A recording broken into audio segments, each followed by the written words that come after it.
Bom dia. Good morning.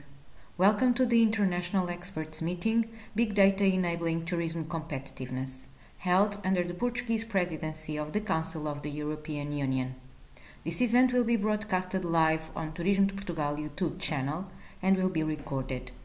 To open the session, here's Mr. Luís Araújo, President of Turismo de Portugal. Good morning and welcome all to Lisboa. It is an honor to be here, opening this conference about big data enabling tourism competitiveness during this Portuguese presidency. We have always said in Portugal that tourism is a force for good for our economy, creating jobs, stimulating entrepreneurship, and also having a direct effect in the development of other sectors. If tourism is a force for good, we can say that big data is the fuel that allows all of this, enabling better decisions, increasing competitiveness of destinations, efficiency in our companies, and of course, a better knowledge of our ecosystem. Big data is a part of our daily life, and we believe that despite the work, investment, study that we are all doing, we are just scraping the top of the mountain in what concerns the value of big data for the tourism sector, both to private and public entities. COVID brought acceleration to innovation and the discussion of new business models or working models. So this is the perfect opportunity to raise awareness about the use of data. We hope this meeting brings new lights and angles to this issue, especially on how can we increase the use of big data in our decisions. But we will also discuss how to simplify the gathering of this information, how to put it available to all the stakeholders, and how to focus on what kind of information is really important for the decision. How to bring it to so many small and medium enterprises in order to improve their efficiency, knowing better their client or maximizing their operations. How to support national to local decisions on where and how to invest. And finally, how to protect our planet and improve destination management, especially in destinations with such a significant environmental footprint. This is our biggest challenge, how to use big data, not only to increase competitiveness, but to protect our planet, increasing the sustainability of our sector and preparing for a better tourism for the future. In short, how to transform big data, not only in the fuel for decisions, but also in this force for good for the tourism sector. I would like to end thanking the organization, the Portuguese Presidency and Turismo de Portugal team, and all the speakers for their valuable time and contribution today. A special thank you to INE, the Statistic Institute in Portugal. Obrigado, Francisco e Cristina. And the Eurostat. Thank you, Christophe, for preparing this program and for their permanent and your permanent support and partnership. Thank you so much and have a wonderful morning. In the first part of this meeting, there will be 3 presentations followed by Q&A. Please use the Q&A dialog box and send your questions. The first speaker to take the floor is Mr. Ulf Zontag, Associate Director, Head of Market Research at the New Insights for Tourism, to share his views about data challenges in the travel and tourism industry. Yes, good morning, everybody. Thank you very much. And let's see if I can share my screen. Then you have also something to view and not only to listen to. Yes, thank you very much. You should see my screen now. And I thank Luis, I thank Sergio very much, Turismo de Portugal, for inviting me here. It's been an honor to be at such an event during the presidency, the Portuguese presidency. And it's so nice to meet so many friends here virtually. And when we were testing everything, we were chatting that it would be so much nicer to don't do this from my living room, but to actually meet you and discuss in person, because we think, yeah, we're really looking forward to that day when we can discuss again and find out about new solutions for measuring tourism. It's an honor to present here, and what you will hear is actually a very personal note from my side, which I hope will be inspirational for the further discussion. It's my point of view. It's not presenting data that we have achieved on a very objective level, but it's really my subjective view on how tourism destinations use data, should use data, and how I see this situation. And you may ask yourself why somebody from Northern Germany is doing this. And so a very short insight in our company. We are an independent, privately organized tourism research institute in the north of Germany. We're working on the local, regional, national, and international level, and trying to find out valuable insights for our clients. And our clients are mainly destinations, either the DMOs, but sometimes also the ministries, working together with policy bodies and also with the industry, but really the big chunk of our work is concerning destinations. And we are not coming from a certain background or a certain tool. So we are very data-driven. So for our insights, we always want to use good data, but we choose the data based on the questions and not based on basically what we have on offer. So maybe this is what makes us a little bit different from other institutions that will be intervening here. And we are very curious and interested into new data sources, but at the same time, I think we are very critical. And this being critical makes us trying to understand always the way the data is produced and also try to reproduce them. So for instance, when we started working with platform data, with Airbnb scrape data, we tried to reproduce this script first that does that and see if we come to the same data. So in the end, we bought the data then because it was much cheaper and more efficient for us. But first we wanted to try out if it really works as they promised to work.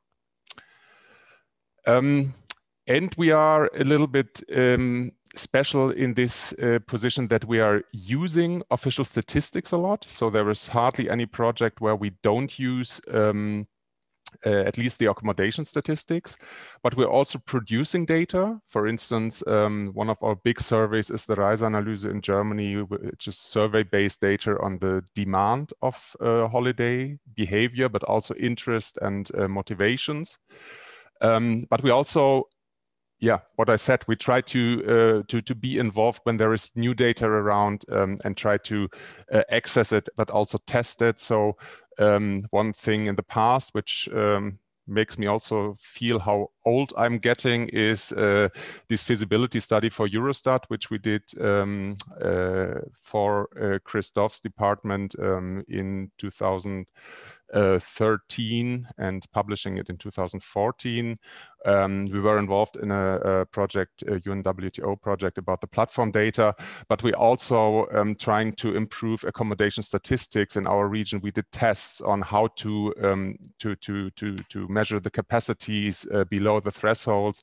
We're doing economic impact monitoring, and also this the discussion with sustainability and over tourism is also something that we are involved in. So we're pretty much trying to measure what is out there in tourism.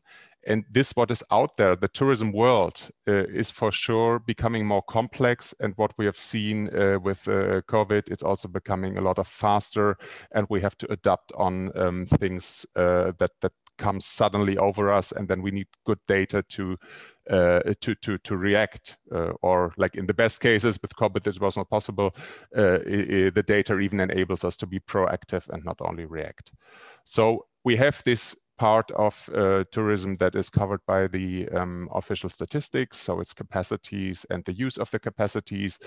But there is a lot to know about consumer behavior, customer satisfaction, travel planning, and also here a lot of, let's say, old traditional data, which I think is still good and valuable, survey-based data. But also here, especially with travel planning, you have a lot of new information with flights booking, with direct data from the big platforms on accommodation bookings. So the world is becoming more complex, but also the ways that we are able to measure it, they're becoming, let's say, easier accessible, and there are more and new ways to measure it. And at first glance, it always seems, or sometimes seems, that it's also becoming easier to measure. We of course have this part of the of tourism that let's say the impact that tourism has on the territory, the economic part, the labor market, but more and more this discussion into sustainability. So what is the role of the residents in this equation, and how do we ensure sustainability, like Louis said at his introductory speech. And of course, we are all working for organizations, and we have our organizational data. And in the end, we have to find a good way how we fit this all together. And what we've seen, or what we're seeing, is that, let's say, the toolbox that we have to measure tourism is becoming bigger and more complex. And also the tools are becoming more specialized. So where maybe some years ago, it was good to have a hammer. Now we have a couple of different hammers, and each hammer has its own purpose. So speaking in sources and speaking in tools that we have, or data sources, there is not this one-fits-all solution. So in the end, all the data sources that are out there, they have a purpose, and they are good for one purpose, but they are often not good for other purposes. So in the end, we need this mix. And the mix is, in the end, that you have to know about these tools, you have to know about these data sources, and then you have to make a choice, of course, because you always have limited resources. And it's this choice between what can you measure within your own with your own organization, what is out there as official data, and what is out there as commercial data, which you might have to buy into. And for destination organizations, I think there is this need that you have to build your own data ecosystem. This data ecosystem is something that Sergio, you're referring to a lot, and I like this expression. So you have to, in the end, build your own toolbox of sources and of data according to your needs, according to priorities, but also according to your budget and to your limitations. And what is pretty clear from this is that for statistical institutes, I think they never had all the tools in their head, but I think they also don't need to. And the more tools are out there, I think they should have this wide open eyes and see what's out there, but they don't need the tools all in their hand. So also they need to focus and they need to prioritize. And I think for all the stakeholders that are out here or now together in this group and in this discussion, I think it's always good to talk, exchange, and learn about the needs, and then eventually innovate. So that's why I always like these kinds of meetings, even more when they're in the real world, because then you come usually to more ideas that that in the end you follow up, and often they come with a beer or a coffee and not so much with the speeches. But I think this close relationship between the users, between the producers from the official side, but also from the commercial side, I think that's really a very important prerequisite for good data in the future. And then when we see now a small focus on the statistical data, I think the baseline for the statistical data is that you, the statistical offices or the statistical institutes, you first of all provide us data we can trust, because you're neutral, you have a very, very quality-minded, and we always know there are biases and there are also shortcomings, but we know them. And in such regard, there is a high reliability on what we get from the tourism statistics from the statistical offices. Of course, there are issues that should be discussed, and I think that's first above all is the timeliness. But also we have the issue of coverage, granularity, and less than in the past, but still the issue of harmonization and comparability.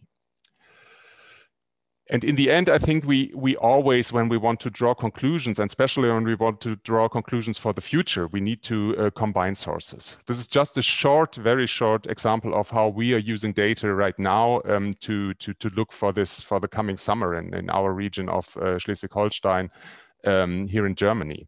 And maybe just very briefly to this graph, we can see in the last year, even after the first wave of COVID and the Corona pandemic, it picked up very, very fast.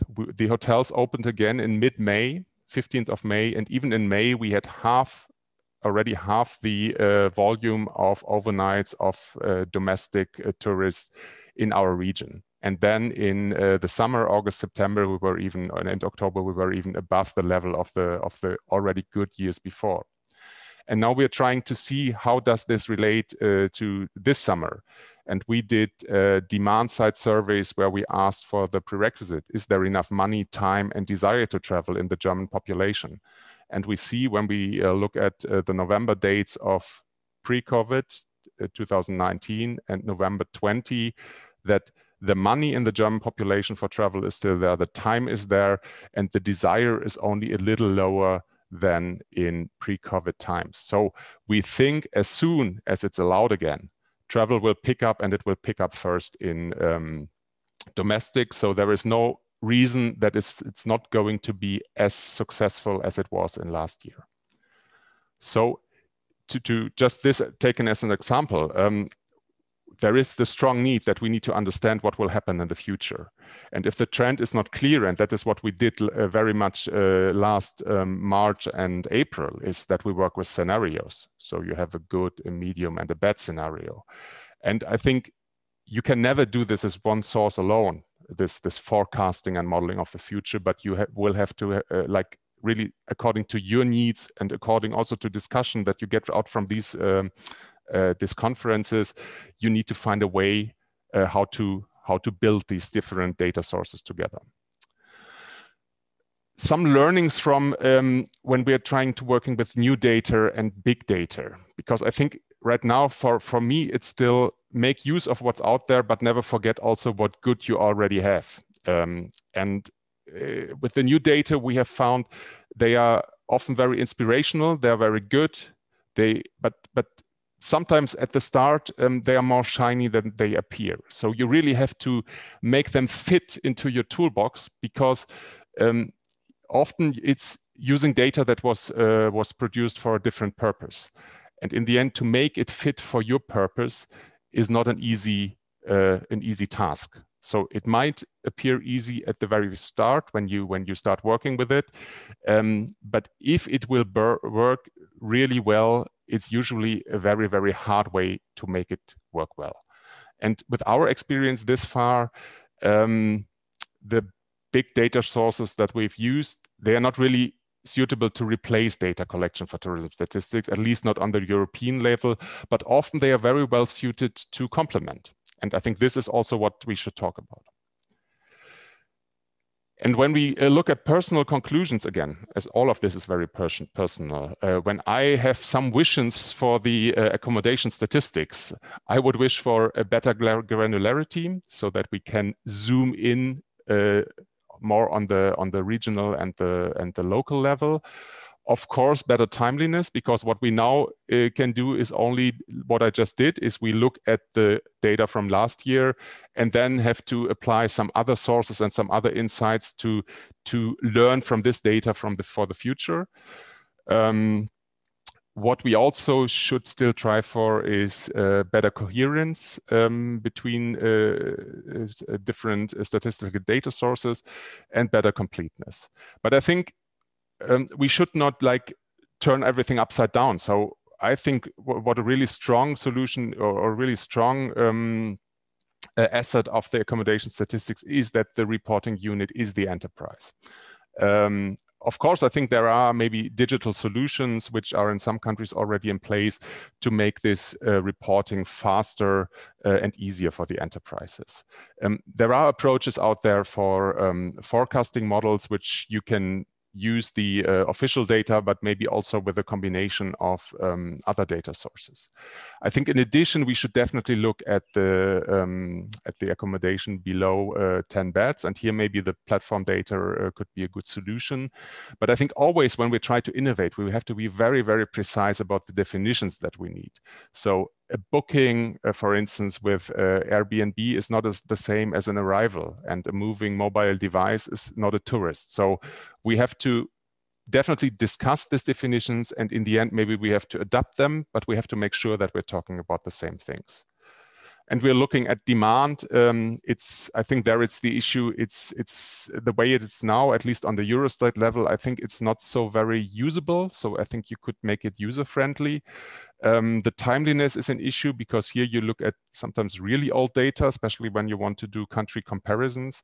And maybe this is also something, if you want the users to use this, maybe you should inspire them a little bit how to use them. So to come to an end, first, some priorities for the official tourism statistics. And here, from my point of view, it's really that accommodation statistics, they are key and they are very good. And so here, I think it's really trying to keep up the good work and still trying to improve. Then, of course, and this goes for everybody, keep your eyes open for new methodologies, for additional insights. But I think it's a thing of priorities. First, do what you're really good at and what is really the baseline for everything, and then do the additional stuff. And in the end, what we're doing today, these kinds of exchanges and conferences and keeping in touch with the different stakeholders in producing and using statistics, keep up the discussion, and especially about concepts and definitions that we are talking about the same things. And the same thing for destinations or destination organizations. I think when you use data, don't use data because it's from a certain source. First, know about your questions. So really know what you're using it for. So the questions, I think, are key. And then after the questions comes priorities, because in the end, probably you cannot do it all. And you always have limitations, be it human resources or be it money or be it time. And so in the end, you have to choose. And I think for this choosing, there is also not like a one-fits-all solution for destination organizations. So I think it really has to fit to your organization, that you choose the data sources wisely, and then don't stay in your own box, in your own living room, but go out and talk, cooperate, and yeah, try to broaden your mind. And this was my short introduction. I hope it has been helpful and inspirational, and I'm wishing you a successful meeting for the rest couple of, 1-2 hours. Thank you very much. Thank you, Mr. Zontag. The following speaker is Mrs. Marieke Politiek, Manager Intel and Insights at NBTC, Netherlands Board of Tourism and Conventions, to present the Dutch Network National Data Alliance. Yes, thank you, and good morning all, and thank you for inviting me to contribute to this seminar. Let me share my screen. Yes.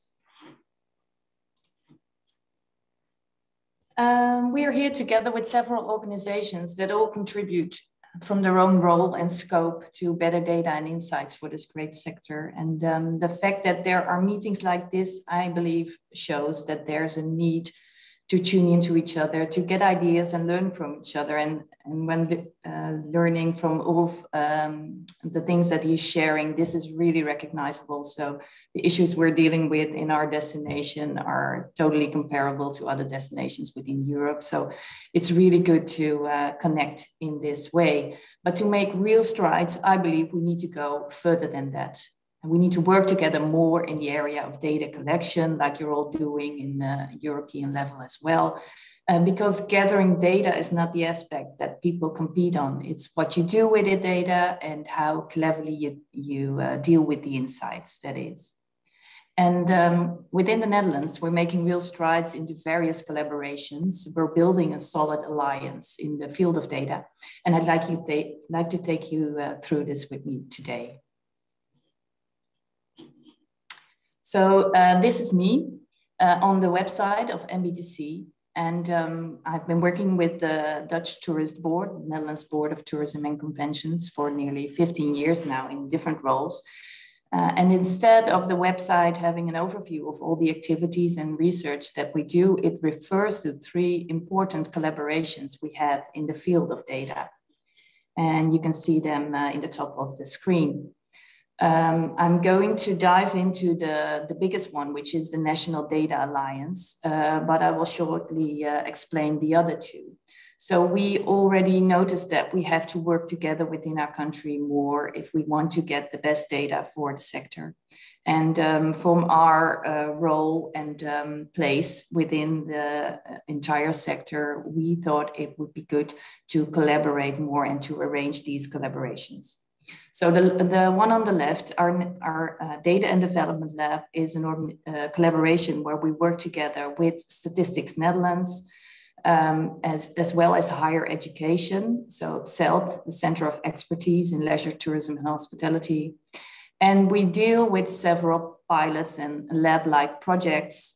We deal with questions like, can visitors be managed or influenced to visit other destinations, other places, through advice via apps, for instance, or what is the use value of video and open source satellite data for tourism questions? Sometimes these are real big questions that we know our partners within the country wouldn't deal with themselves, but we do together with education, of course. But you can also think about a comparison of all techniques that are available to measure day visits and all the pros and cons. And we just put it in a list and share it with everybody. So the other collaboration on the right is our data center tourism, where we collaborate again with Statistics Netherlands. And this collaboration enables us to do an analysis on the microdata of CBS, of our Statistics Bureau. And from this collaboration, for instance, we developed a dashboard containing all the labor market statistics that are relevant for our sector. So just going back to the National Data Alliance and how it came about. At the end of 2018, we from MBTC started talking about the future of tourism. We talked to a lot of stakeholders in different groups, because at that time, we in the Netherlands were dealing with over-tourism in some places with all the consequences of that. And in other places within our country, there was a need for more visitors. They could get more visitors and also wanted it. And also we saw and expected a strong growth in inbound tourism until 2030. So this was not so much a sustainable destination, and it called for a new perspective on tourism. And in early 2019, this perspective was delivered, and it was also embraced by the sector and by our national government. And it had the ambition, it has the ambition that in 2030, every Dutch person will benefit from tourism. So this is a real shift in thinking about tourism as a sector. It contained through 3 paradigm shifts as well. So we see tourism not as a goal in itself, but as a means to an end. And when looking at benefits from tourism, we don't solely focus on the tourism industry.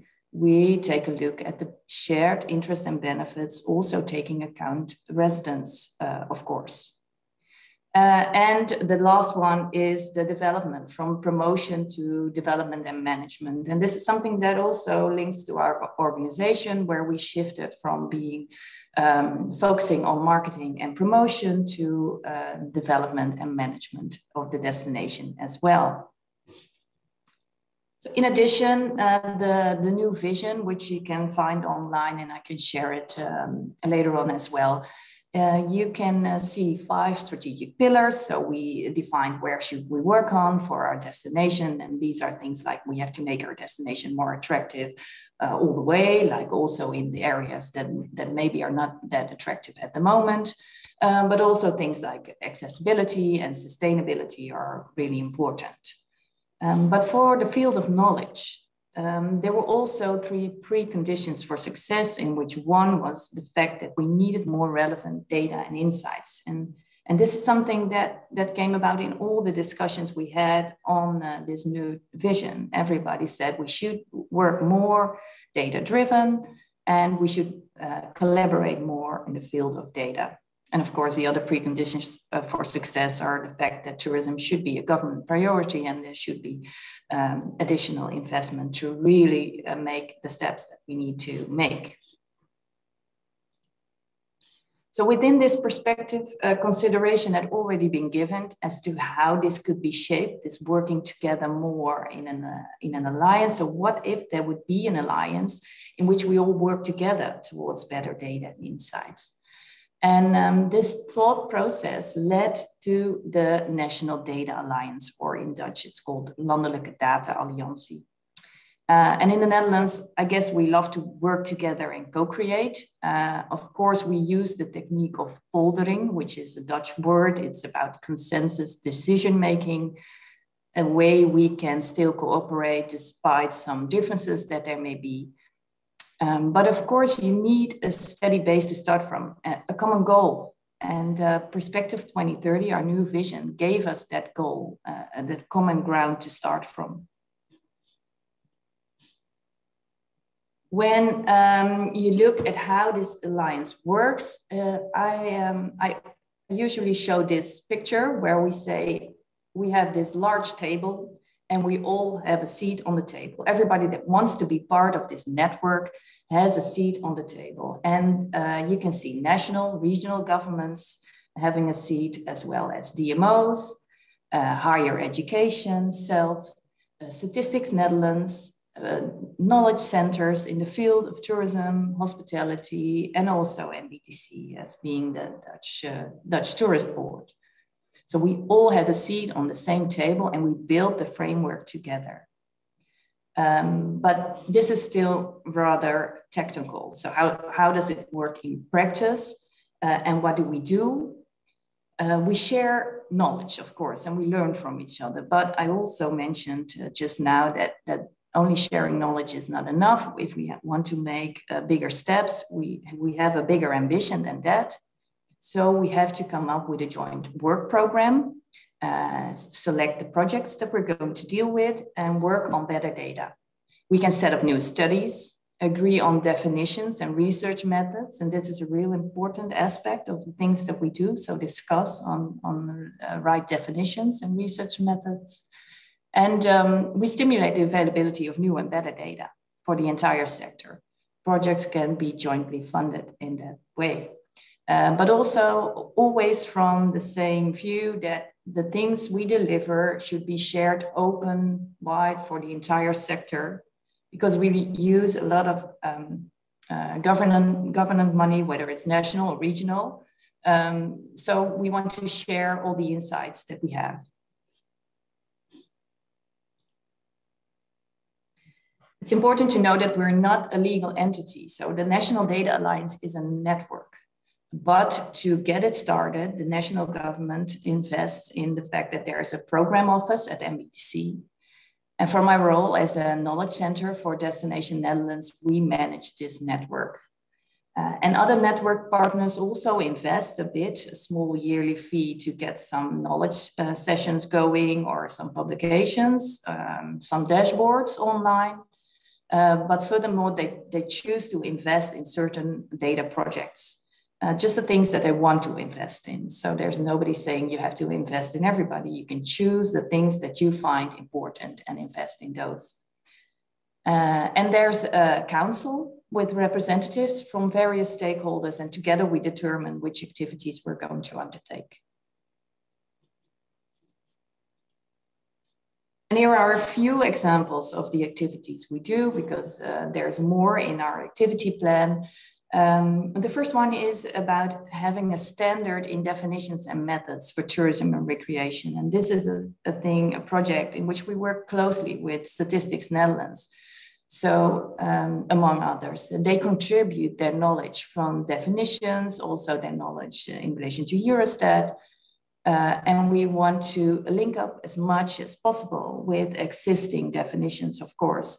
And this is always about the struggle that people say, don't want to do different researches and then compare apples to pears. So we want to make it more comparable. I think this is exactly what Ulf Zondag just mentioned. Really important and sort of a basic project we're dealing with. Then the second one is an example of where we co-finance a new research on international tourists in the Netherlands. We want to start with that soon, but of course, only if international tourism is possible. We hope to start as of this summer and get some new insights and knowledge on inbound tourists in the Netherlands. And then talk about sharing the data with the other partners as well. The third one is about visitor management. This is a really hot topic in the Netherlands at the moment relating to COVID, of course, and the inhabitants, just the residents traveling to nature areas where it's really busy. And the regions and regional DMOs are really struggling with managing these visitor flows. So everybody's looking for the right relevant data sources to get insights into visitor flows. Several regions started working on apps where people can see where it's busy at what time of the day, but they all use user-generated content. So people working in the area and saying whether it's busy or not. And there's a big need for big data sources to tap into these platforms and data sets. And then we talk about it within this National Data Alliance and help give insights into what relevant data sources there would be and how you could use it. And maybe sometimes also say this data source is not that interesting for you to use. Then the last one is about sharing data on the Dutch holiday market, the Dutch holiday behavior, because Statistics Netherlands is going to do a new research on that. And we discuss with them how we can share this data more with all the alliance partners and as well as the rest of the sector. So we talk about maybe we can help in putting it in an interesting dashboard or very user-friendly dashboard for everybody to use.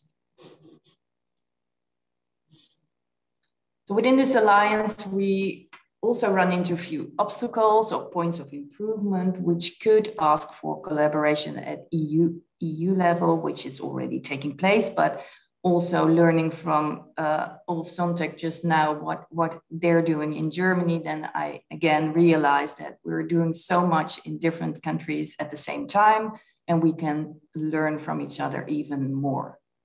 We realized that there is a lack of more and relevant big data sets. We're struggling as well with the big data sets that many companies are selling to us, and then we experience with it, and it's not entirely the thing we need.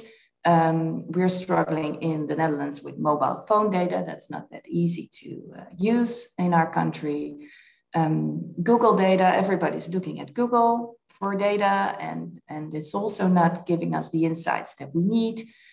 So I think if there's one thing that at an EU level we could make progress on is the fact that we all need relevant open source big data sets for analysis, and if they are available, giving insights on tourism flows, that would be even more important. Furthermore, we, like I mentioned, we're looking at definitions used by Eurostat. I heard from the working group that they're not always that adjusted to a new situation with OTAs, social travel, Airbnb data. Now there's been good developments on that field, but that has been sort of a struggle. And finally, we're faced with a situation where our scope is getting bigger and bigger. in the past years, we could focus on overnights and guests, and that would be enough, and maybe some economic impact of these guests and overnights.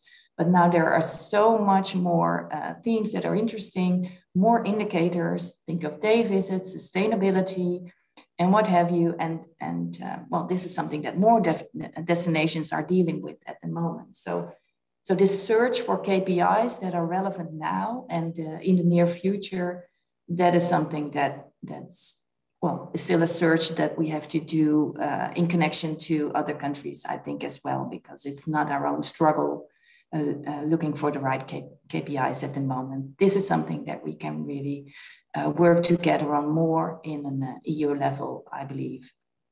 So there's enough to coordinate and talk about with each other to jointly bring this data landscape into the next level.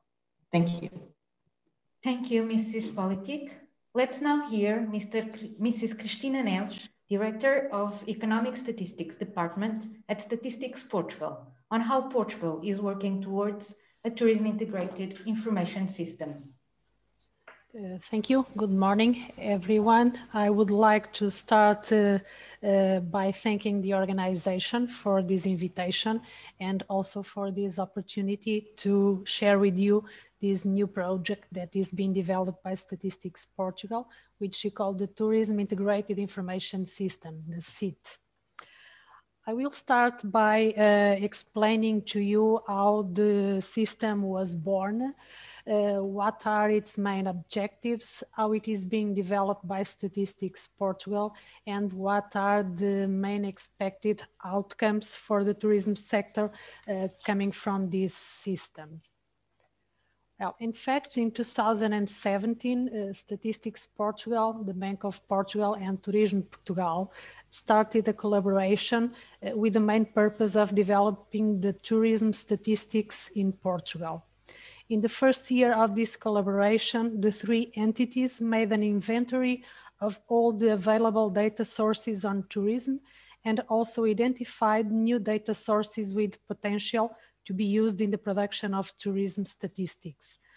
By doing this inventory, we conclude that the present system for the production of tourism statistics, tourism data, which could be official and non-official statistics, is based on a multiple data collection model where several entities are collecting similar information but using different formats. And by doing that, imposing a significant and excessive burden to the enterprises. So taking into account the present situation, specific needs in the tourism sector were identified. And we noticed that there is indeed some space to improve the accommodation statistics. As was mentioned by Ulf in its presentation, there is in fact a room for improving this data. Despite we have already a very good statistics on accommodation, we think that we can further improve, and we identified some specific needs. We conclude that we need to simplify this data collection process, that we should, that this new system should evolve to a central data sharing system, satisfying several data needs. Mailing, and at this first stage, the data needs from Statistics Portugal, the Bank of Portugal, and Turismo Portugal. But we also found that this new system could evolve to a system for sharing information with other entities of the sector, because there are a lot of entities that monitor and control and use data on tourism at the local level, at regional level, and not only these three entities that work with official statistics.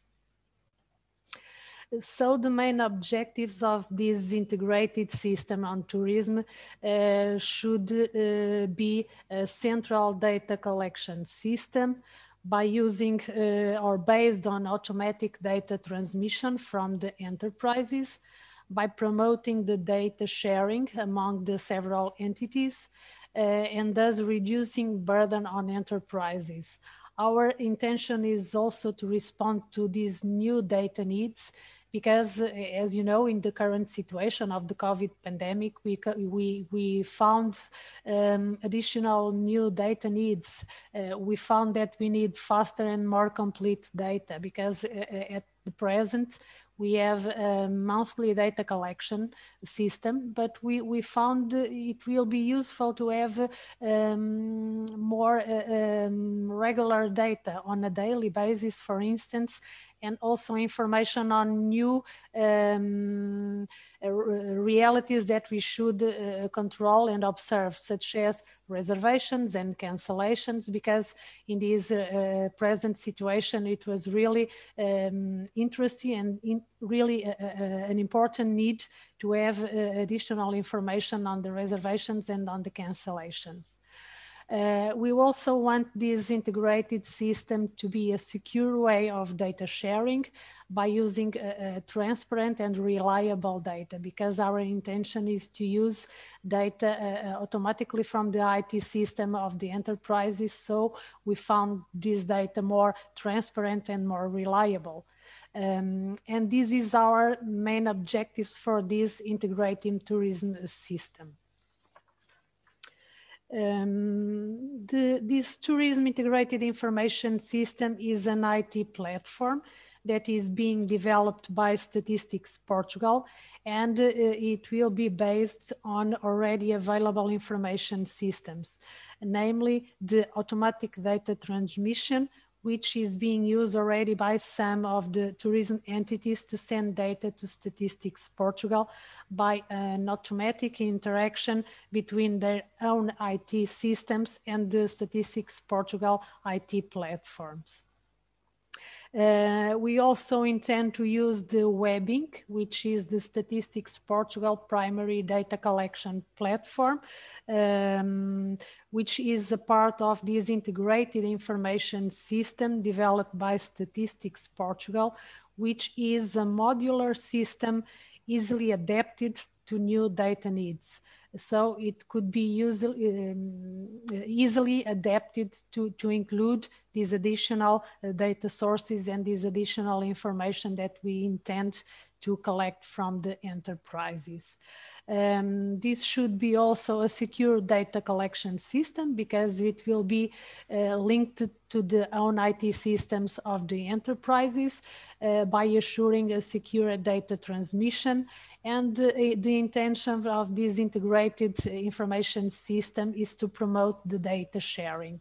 So our intention is to collect directly from the IT system of the enterprises additional and regular information on the accommodation, tourism data, and to share it with the entities directly involved in this IT system. In the first stage, as I mentioned before, Statistics Portugal, the Bank of Portugal and Turismo Portugal, but in a second phase of the project to share it with other local, regional, and also national entities that are also collecting the same type of information from the tourism enterprises, and to use unique data sources and a unique data collection system to share information with all these entities.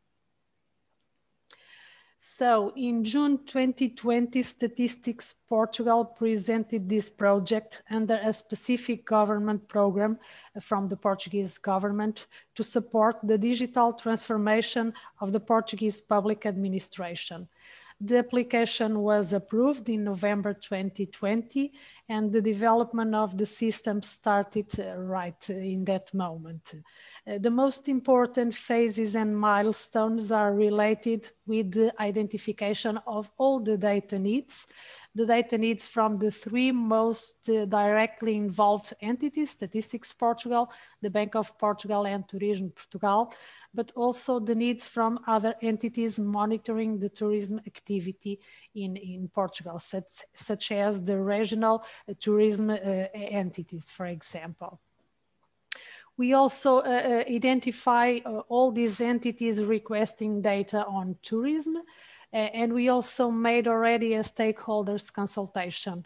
A first consultation was already been conducted, and the results were quite positive, with a strong interest in this IT system from the enterprises and the respondents to this type of information.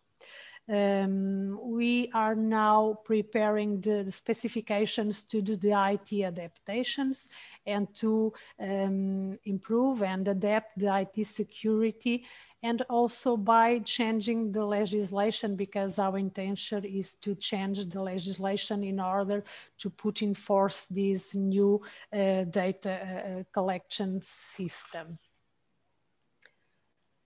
The system is already being developed. As I mentioned before, we start the project in November 2020. We expect to implement this project within 18 months.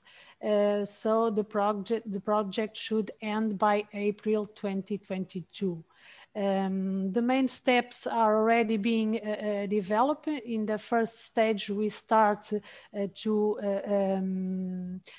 define all the data needs, to define the architecture of the system, as I mentioned, by using some of the IT systems that are already being developed and implementing at Statistics Portugal, and that are already being used by the enterprises to share some of the information to Statistics Portugal. But we need to develop all the remain architecture, namely by collecting the data, by sending the data to the several entities involved in this project.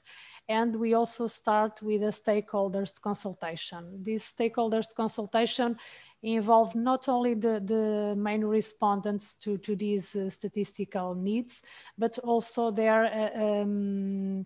IT developers, the software houses, because they need to be very involved in this project, to be very committed with the project. The project will only be a success if all the stakeholders will be involved, if all the stakeholders recognize its importance in the Portuguese statistical production.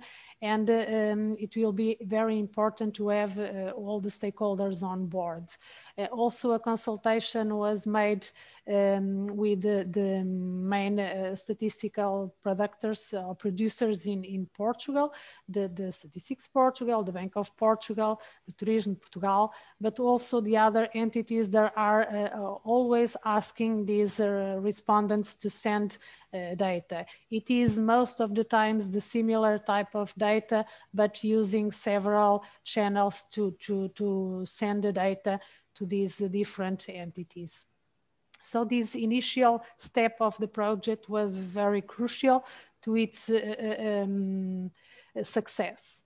Then we will start the IT development and testing of this IT platform by using, as I mentioned before, some of the platforms that are already being used by Statistics Portugal, and they are already being used by the respondents to send data to Statistics Portugal. But we also know that not all the stakeholders and not all the respondents have the same IT development level or have the same skills to send data in these IT platforms. So there will be two different developments to take everybody on board. Our intention is to have everybody involved and to give an answer to all the needs and all the characteristics of the respondents that we have right now, because we also have big enterprises sending data to Statistics Portugal, but we also have small enterprises and small entities, most of them related with the local tourism, local accommodation, with which some of them don't have an IT support system, so they will be also involved in this project to send data to Statistics Portugal by using a specific IT platform that will be developed by Statistics Portugal. So we will have two types of interconnection with the enterprises. One of them will be a very interactive way by communicating both IT systems, the IT system from Statistics Portugal with the IT system from the main enterprises, but by also including small enterprises that don't have this very specific and developed IT system, but can be also bring on board on this project and send data by using different channels to communicate data to Statistics Portugal. We also intend to have a broader scope of the IT system to include more entities and not only the 3 entities in the initial development of this IT project. So we will also include it in the second phase of this project. And then we will implement and disseminate this IT infrastructure to the all user at Statistics Portugal. By that, we will start by having additional information for the statistical data on tourism. What are the expected outcomes? Well, for the enterprises, we try to have one single interaction to send information for these several entities. We think that for the enterprises, there will be also a costs and time reduction because the overall burden reduction will be also an outcome of this project. By using this automatic data transmission between the respondents and the IT platform, we expected also to have a reduction on the overheads from the enterprises and also have access to more reliable information because the information will be directly from the IT systems of these respondent entities. And there will be also this improvement from the data sharing because by sending information once, the enterprises will or could disseminate information from the several entities. So they will reduce significantly their burden and their work by doing and by using this unique platform. For the involved entities and at the first stage, I mentioned Statistics Portugal, the Bank of Portugal and Turismo Portugal. There will be, of course, an increasing in data consistency because the data will be all from the same point and use the information directly existing in the IT system of the enterprises. We will have faster and more timely data because at the present situation, we collect monthly information, but with this interactive system, we try to have information on a daily basis, which will be very important because in fact, it is very important to have a real-time system. And we faced specific difficulties in these recent periods because when we have a crisis, a pandemic or other situation, it is important to have faster data to give outputs to our users and to be more active and more reliable information. We also found that this new system will give more agility to the process of disseminate and collect information. We will expect to have more agility in the data collection process, in the data compilation, and in the production of statistical information. And we expect this system to be more agile to include new data needs. As I mentioned before, we intend to include information on reservations, on cancellations, which is new additional information that we don't have at the present moment. So these are the most important expected outcomes for the enterprises and for the entities. we think that this project will be crucial and important to both the involved entities. It will be important for the enterprises, it will facilitate their lives, and it will be an increasing improvement to the statistical production of information, and to the entities that monitor and control and use and analyze the tourism sector in Portugal. And I was mentioned, it is on progress. We are just developing this system, and we expect to have it completely developed and implemented in the beginning of 2022. So this is all what I have to present to you. Thank you so much for your attention. Thank you, Mrs. Neves. It's now time for the Q&A, moderated by Mr. Sérgio Guerreiro, Senior Director for Knowledge Management and Innovation at Turismo de Portugal. Good morning, everyone. Thank you for inviting me to moderate this session, and also congrats on previous presentations. I think we are very happy with the speed that producers and analyzers of data are putting into this. I would like to ask the audience to use the Q&A for putting any question. I think we have, I would say, 10 minutes for discussion with no further delay. I would like to jump in with a question. I think COVID-19 was a stress test for the tourism industry, but also for the tourism producers, for the data producers. Timing became shorter and the scope enlarged from one day to the other, and actually data became crucial for decision making in our industry.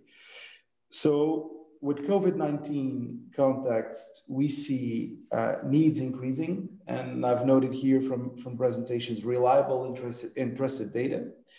And also saw, and I believe your examples are good responses of tourism producers. And here in Portugal, we felt exactly the same, that Statistics Portugal and Bank of Portugal produced really good pieces of work for decision making.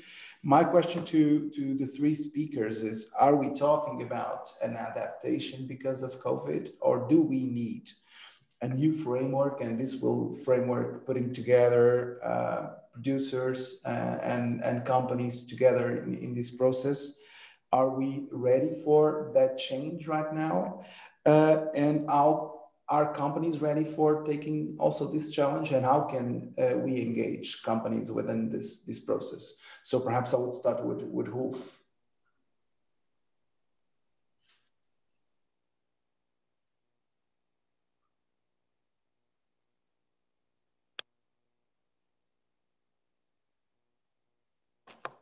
All right, Ulf? Yeah, you want to, sorry, I was, yeah, it's a tough question. So I think I'm not sure if we need a revolution, because I think the adaptation has started before. So I think the needs that we have discovered now, which have become more imminent during the COVID crisis, I think this needs, and also the shortcomings of some of the existing data sources, from my perspective, it's not new. So I think we need to adapt and not to revolutionize. But I think, on the other hand, I think it's not an either or. I think in the end there will be a new framework on how we produce and how we use tourism data. And I think the examples of Marika and Christina show we are on the way. So I think we were also chatting with Marika very briefly, because I was really impressed by this initiative of this round table of users and producers from different backgrounds, and also this openness of this discussion group. That I think this is exactly what we need. And I think in the meanwhile, we have to use the data that we have in the best way, and never stop exchanging and talking and referencing. Like, for me personally, especially in these phases of March and April last year, what got me out of my own hole that I fell into during the first month of Corona is really this this always talking and getting feedback, trying ideas and like aligning your own inner compass. So I think it's like, for me, it was something very on a very personal level from myself that I needed, but I think we also need this from the institutions. And I think we can only get out of this hole together and with talking and exchanging experiences. Thank you, Wolf. Now I'd like to move to Marike, please.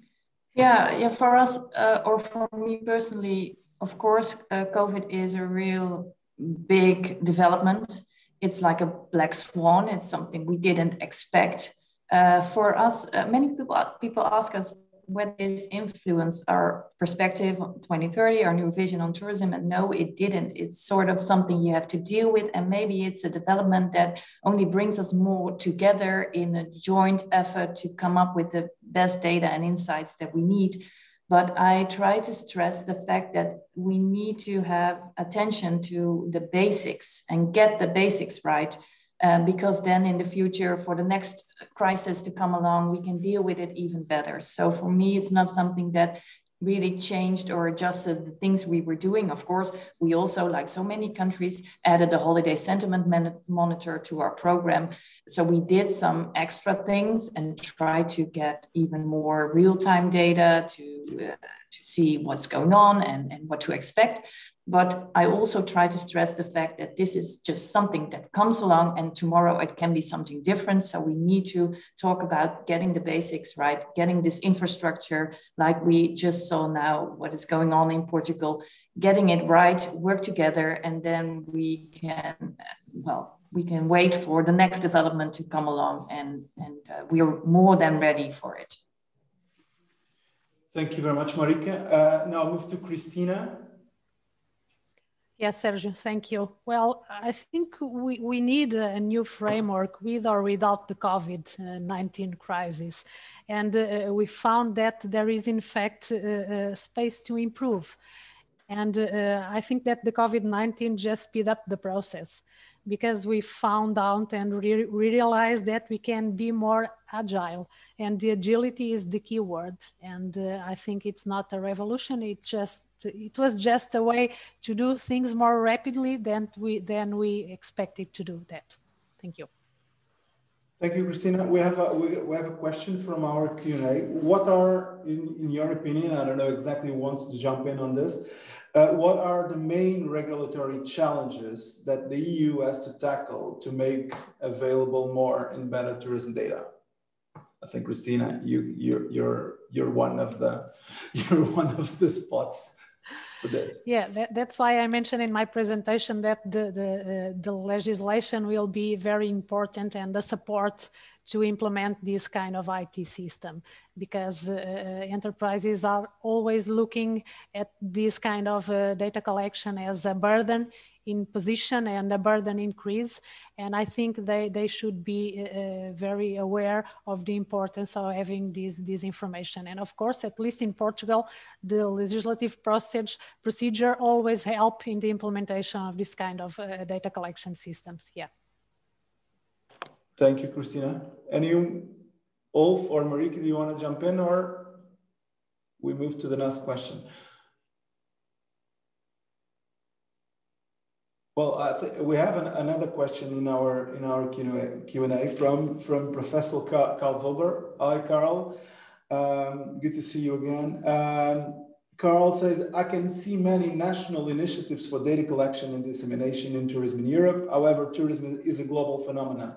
Is there a discussion how to connect and integrate national initiatives into global platforms of tourist statistics like Turismo, for example? And I'd like to hear your opinion on this. Perhaps I can start with Ulf, which is also a tourism community, a Tourist community member. Yeah, I think we're all looking forward to meet the next time also in Vienna and discuss exactly about this. Actually, I'm other than meetings like this, I'm not aware of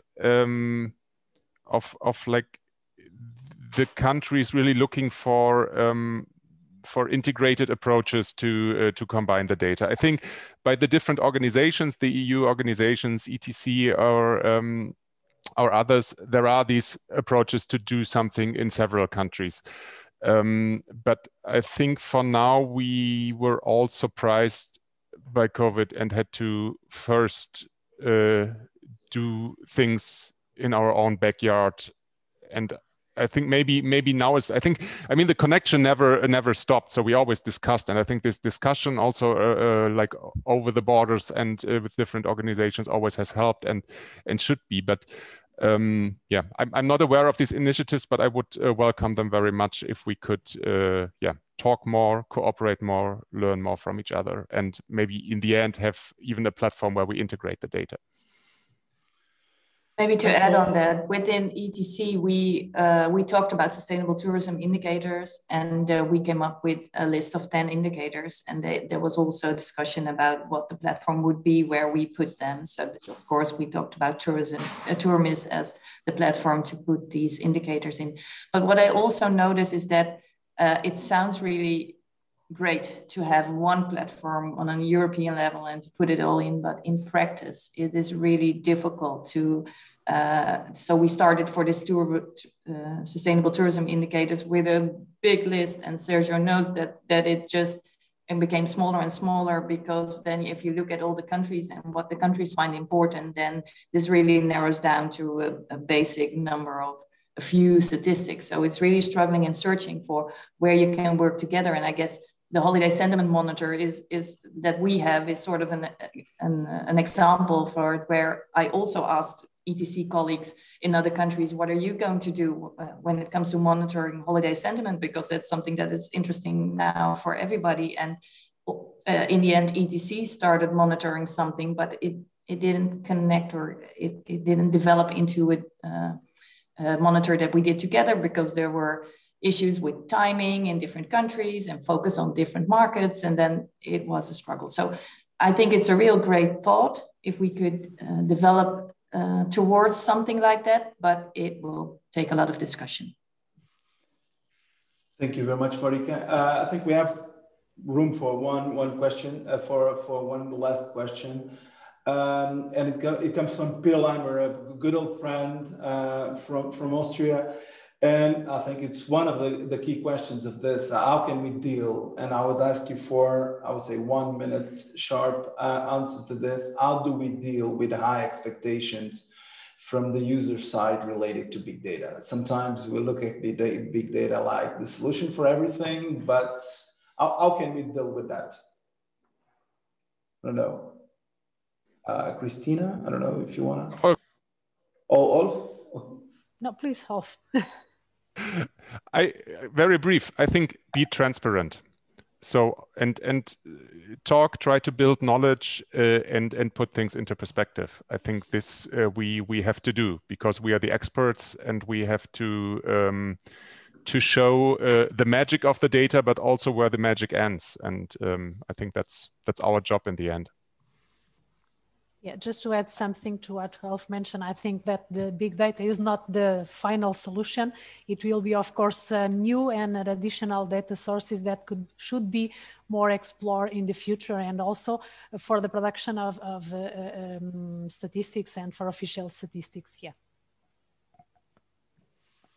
I totally agree with these two speakers. It's not the solution, everything, but it has some great insights in it. But you need to know the pros and the cons. So be open and transparent into what it does, but also what it doesn't do and what it doesn't bring.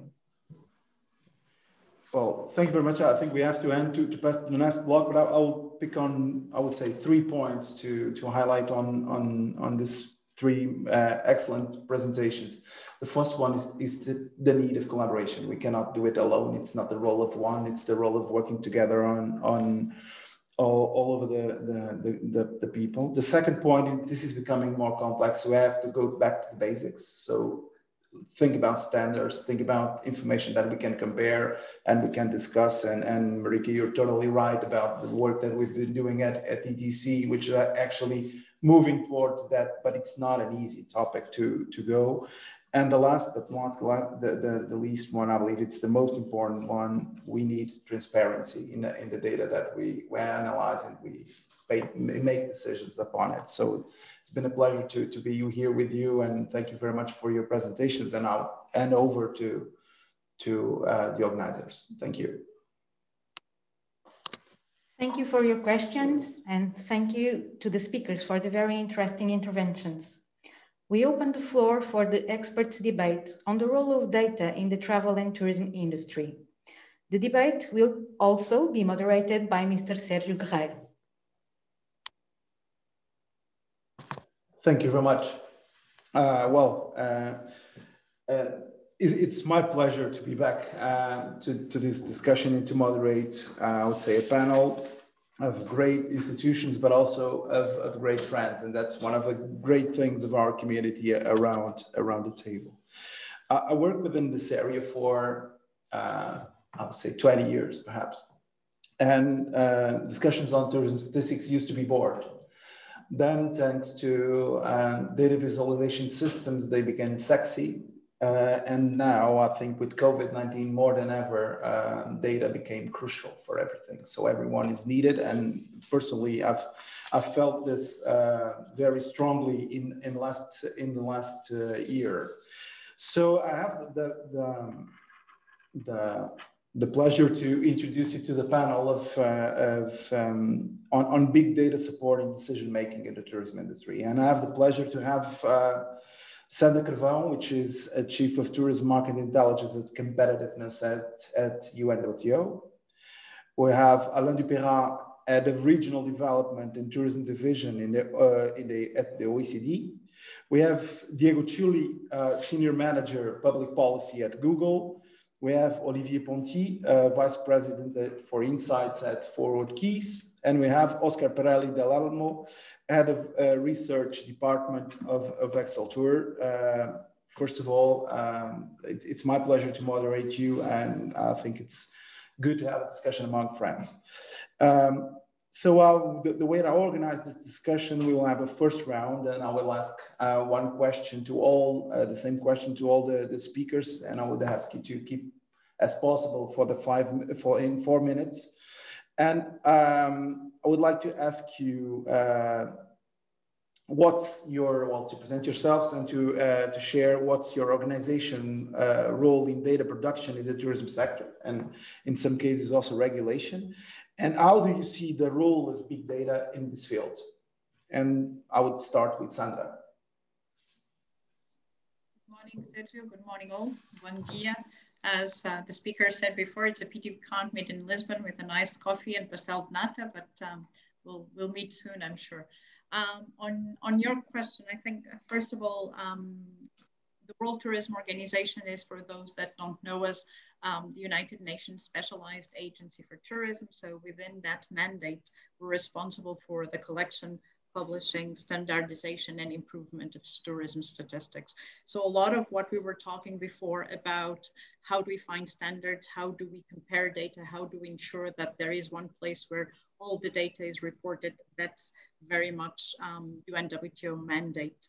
We're also responsible within that mandate to report, for example, to the United Nations on the achievement of the indicators that relate to tourism within the Sustainable Development Goals. And that's a very important point when we talk about the impact of tourism in the 3 areas of sustainability: economic, social, and environmental.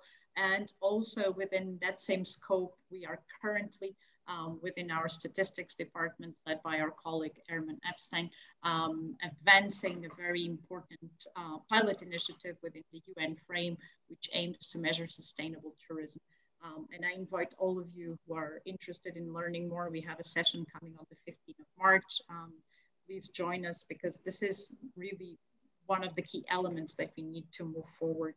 The second area that we work is very much how do we transform, and Marriott was talking about it before, how we transform that information into insights and information which is actionable for destinations, for policymakers, for companies. And this is in the area of market intelligence. Our role is to ensure that statistics tell you what you need to know for your decision making.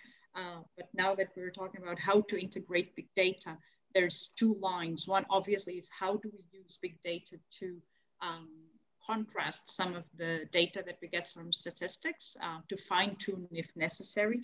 But obviously the big challenge is, as we were talking before, comparability, continuity, reliability, the fact that it's not public owned and that regulation hasn't looked into that yet.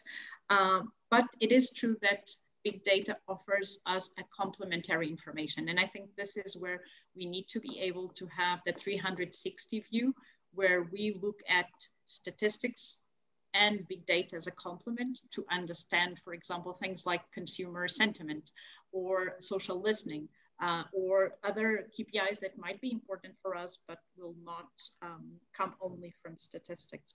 And the third role that UNWTO has is working directly with countries, helping them improving their statistic methodology, collection, but also one of the presentations, the one from Portugal, was key in that sense. I think we reached the moment where we need to look at tourism data and insights in an integrated way, and an integrated way in terms of sources, in terms of players, and in terms of technological systems.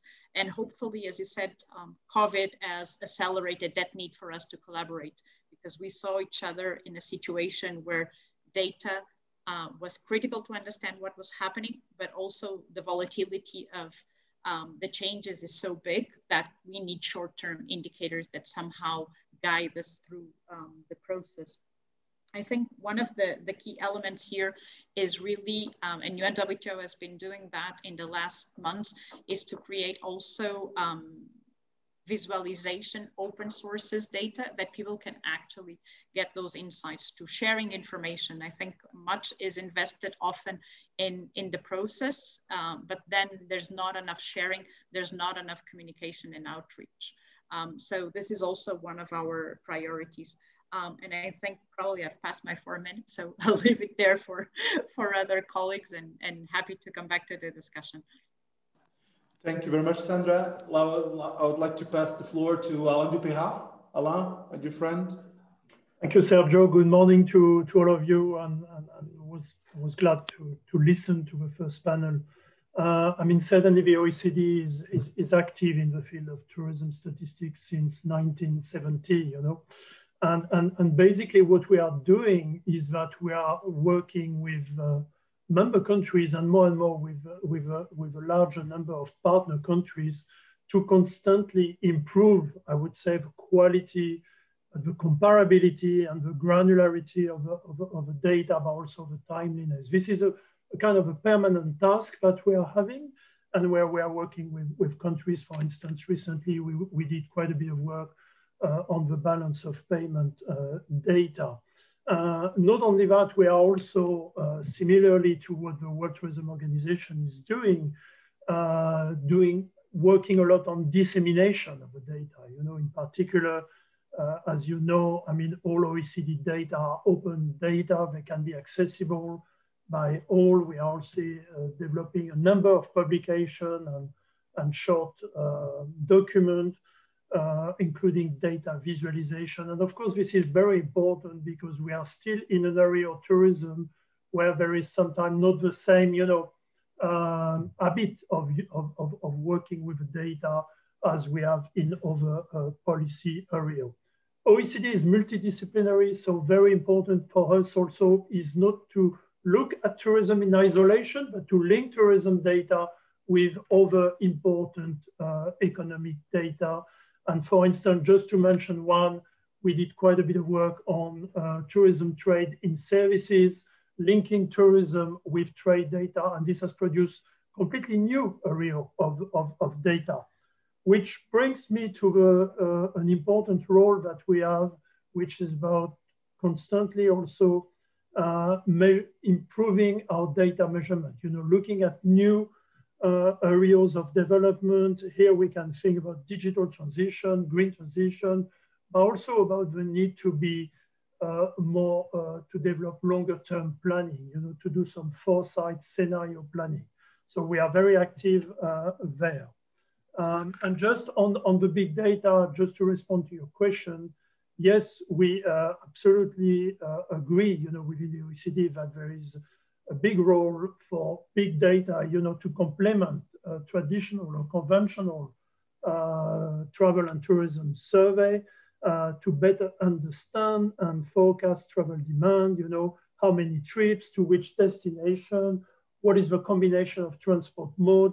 So this is key. So certainly we see an increasing use by government of these non-conventional data sources. But we also see within the industry a much bigger use of this data to do some predictive analysis to increase the knowledge of consumer behavior. So we see a big future for that. The use of big data by countries is varying a lot, so you will see some countries like Portugal and others who are very demanding, very active, and some of us who are a little bit lagging behind. The OECD now has developed a smart data strategy for the whole organization. And there are many, many movements. For instance, we are also completely revisiting the recruitment of a statistician, looking at data analysts, looking at a different type of profile. So this is really on the move. I will stop there. Thank you, Sergio. Thank you very much, Alain. Now we move to Diego Ciulli. Good morning. Thank you for having me. It's a real pleasure to give my contribution to this important debate of the Portuguese presidency. Well, I represent Google. Google, as you probably know, is a data-driven company, and we have really built our business on the attention, the ability to be data-driven, analyze data, and provide services based on that. And it's much more, analyzing data is much more important for tourism after COVID for the very simple reason that we are living unprecedented time, we usually say in our emails, and unprecedented from a mathematician standpoint means that we don't have historical data to rely on. The only data we have are real-time data and forecast on the future. So if in the past using real-time data was a good integration to match with historical data for the future, in this unprecedented time, probably your real-time data is the only thing we can count on. And of course, our goal as a company is to be a partner for European countries and European businesses to take advantage and to restart quickly after the COVID crisis. We know 2 or 3 things, I would say. The first one is that our data show that during the pandemic, consumers' behavior changed dramatically. Tourism was also before COVID one of the most digitized sectors in Europe and the world. But overall, there are millions of people in Europe and globally who had never purchased anything online and did it for the first time last spring or during the restriction due to COVID. In my country, Italy, it's accounted for in 2 million people that had never purchased anything online and used online shopping for the first time. But in the US, in the UK, it's almost 30% of consumers. In Ireland, it's almost 25% of consumers. So the first news is that even in a market that was already large as tourism, there are a lot of new customers that used to purchase only offline and now have discovered online as a tool to meet new businesses and do purchases. The second one, and we are seeing this in the last months, is that people are curious and willing to travel back. There is a rise in inquiries on Google for questions like, when will we be allowed to travel again, and similar. And we see from a study we have done with BCG that 31% of the population plans to travel as soon as the crisis passes. So the second data-driven news is that people, of course, are scared of traveling right now, but miss the traveling and want to get back to traveling as soon as possible. Third one is that, of course, and that's my key point for this presentation, but then we'll discuss later. We decided recently to make more data available specifically for the tourism industry. Basically, we don't have much data. Let me say, oh, we have much data, but we know very well something that could be interesting. That is what people search online. So the most important Google data that Google can provide is the habit and the behavior on consumers when they search on the search engine what they're looking for. If they're looking for holidays, if they are interested in traveling when back from the pandemics, etc. Recently, we have launched two new tools to make this widely available. And there are two similar tools that are called, one is Hotel Insights, the other one is Destination Insights. And these two tools do basically the same thing, help direct marketing organizations on one side and hotel owners on the other side to understand who are their potential customers. So who, if I own an hotel in Florence, who are the consumers who are searching for vacations in Florence? When do they search? Where do they come from, etc.? This kind of information we think can be extremely relevant when we will be allowed to travel back to plan communication campaigns to reach this target, but also to organize our businesses, to create partnership and alliances, to redesign travel in the new area that we are all facing. Maybe we'll deep dive after, and thank you for having me again. Thank you very much, Diego. Now we move to Olivier Ponty. Olivier, my friend.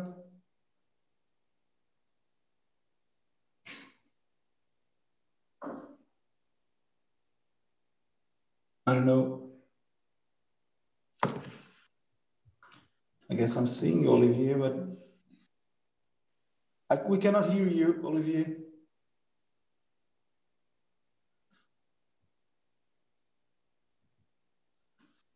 No, we cannot hear you.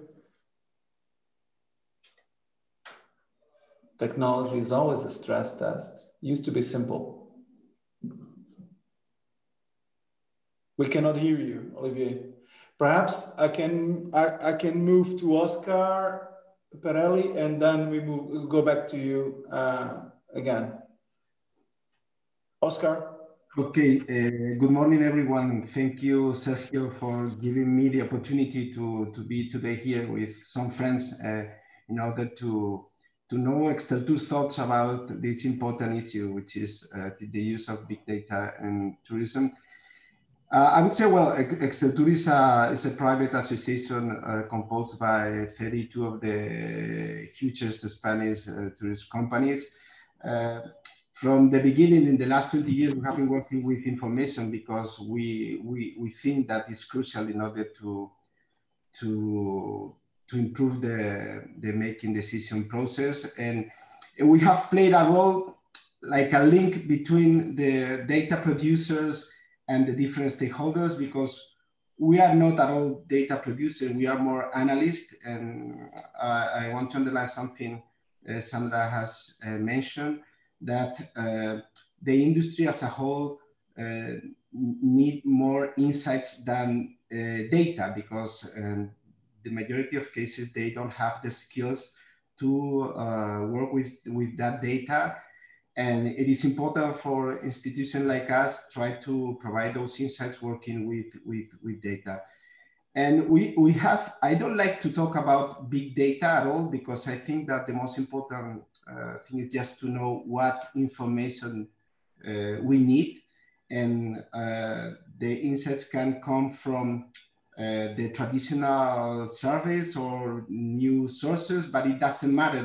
The most important thing is to provide those data to know about the things we have a need. For instance, with the COVID, we have realized that it was most important to know what was going to be the decision of the UK in terms of open the borders than even know the information of bookings, because if those bookings were related to what the UK government was going to say. So the information about infections or vaccines now is even more relevant than bookings, because all the market will depend on what's going to happen with the pandemic. So we have been working with that. I would like to say something more maybe afterwards about how to work with big data. We have some experience on that, but I think that the most important thing is just to know what we need and it's changing rapidly in the last months. Thank you. Sharon, thank you very much, Oscar. Now we go back to Olivier. Hope that technology helps now. Yes, can you hear me now? Very Perfect. good. You see, I've got a monster microphone now, so it's good, it works. All right, so a real pleasure to be here. Sorry for the technical issues. I represent Forward Keys. We're a B2B travel analytics company. We're specialized in air travel. We're based in Valencia, in Spain, but our teams and clients are based all over the world. The core of our business is helping our customers understand travel demand and trends in real time. And for this, we use big data. So we need to keep in mind that air tickets are usually the first thing people book when planning a holiday. So that makes our data particularly relevant for looking into the future and predicting travelers' impact. So we offer a variety of data sets, such as bookings being made, tickets issued, or seat capacity. And we use this for historical reference and forecast. And thanks to these data, we're able to decipher the routes of travelers, to understand what their journeys look like, and where our clients can best target those travelers to optimize their business. So our clients include DMOs, among which Turismo Portugal, but also hotel chains, retailers, duty-free operators, brands, media agencies, financial organizations, etc.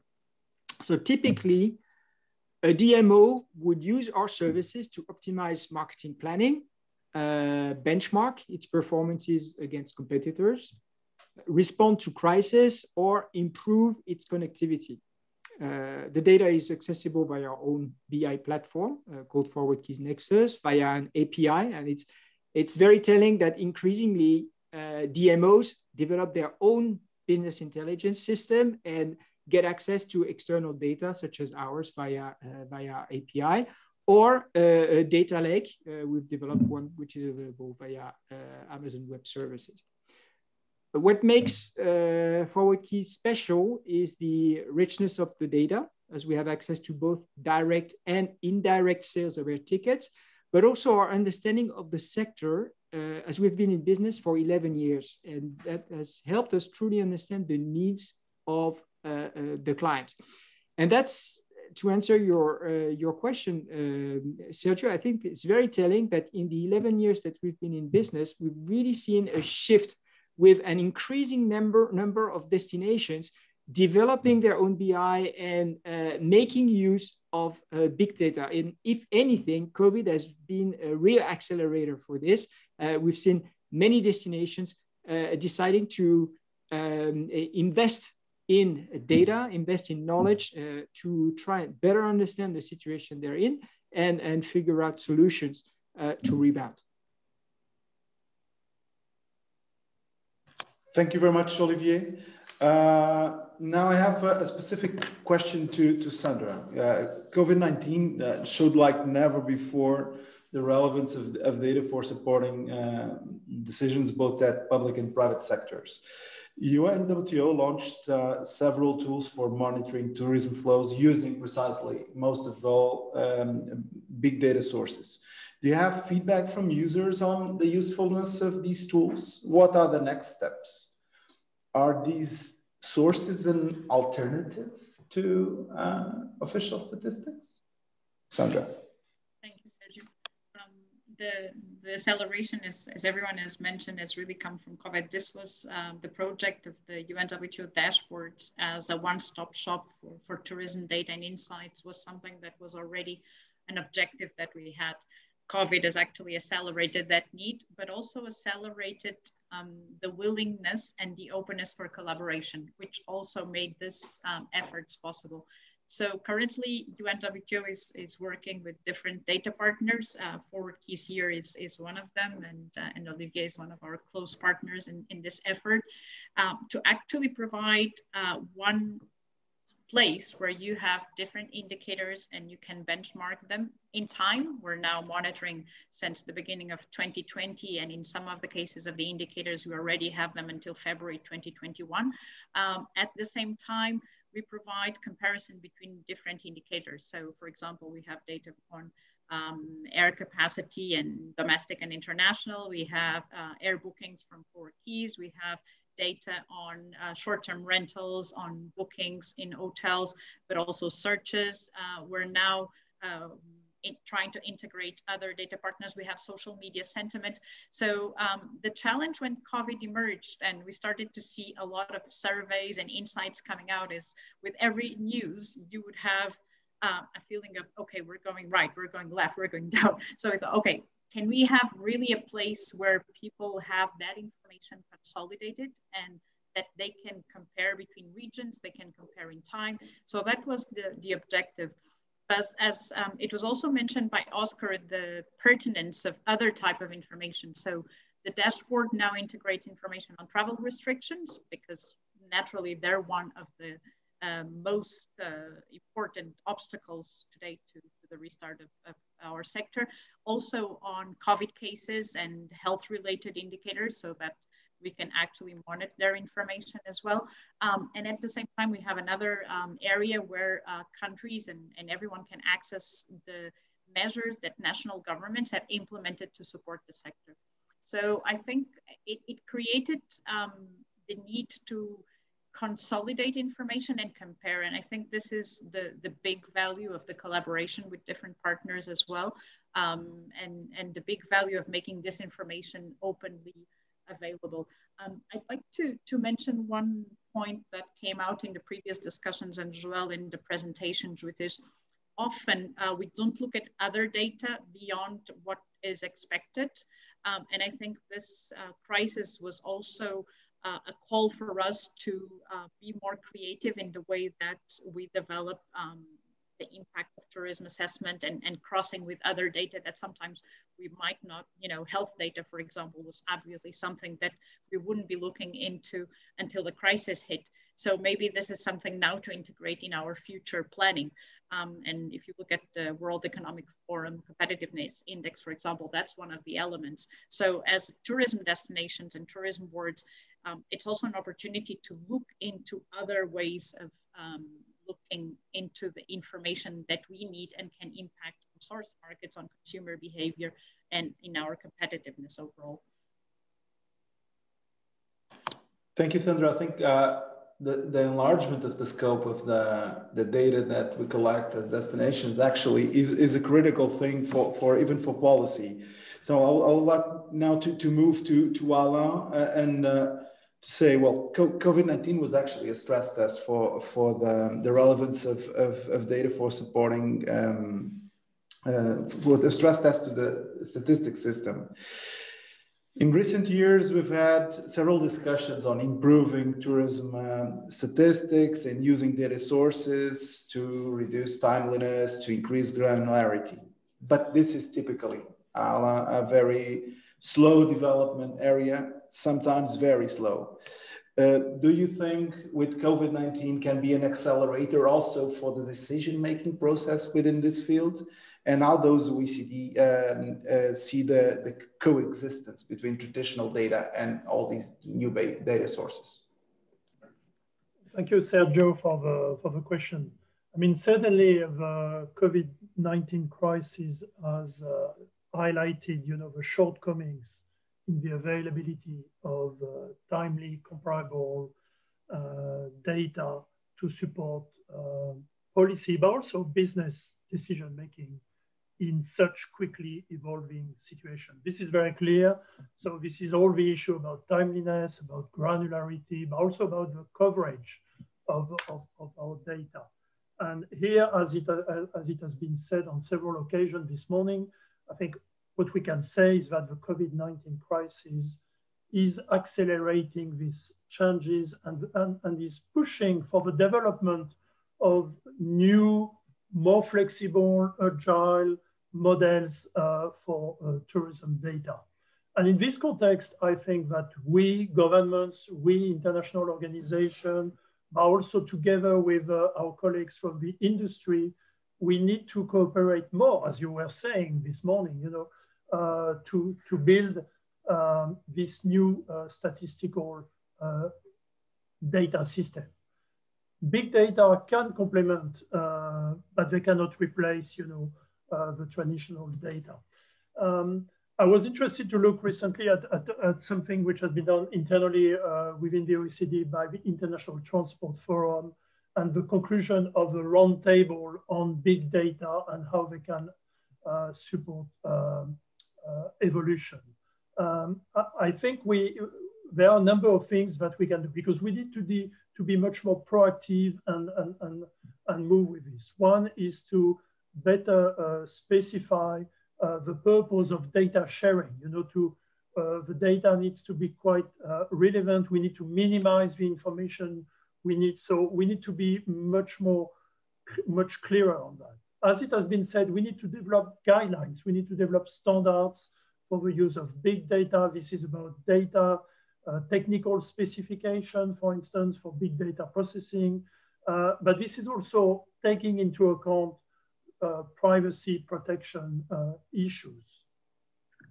And we could look at these privacy issues through different solutions. It should not be a reason for not moving with big data.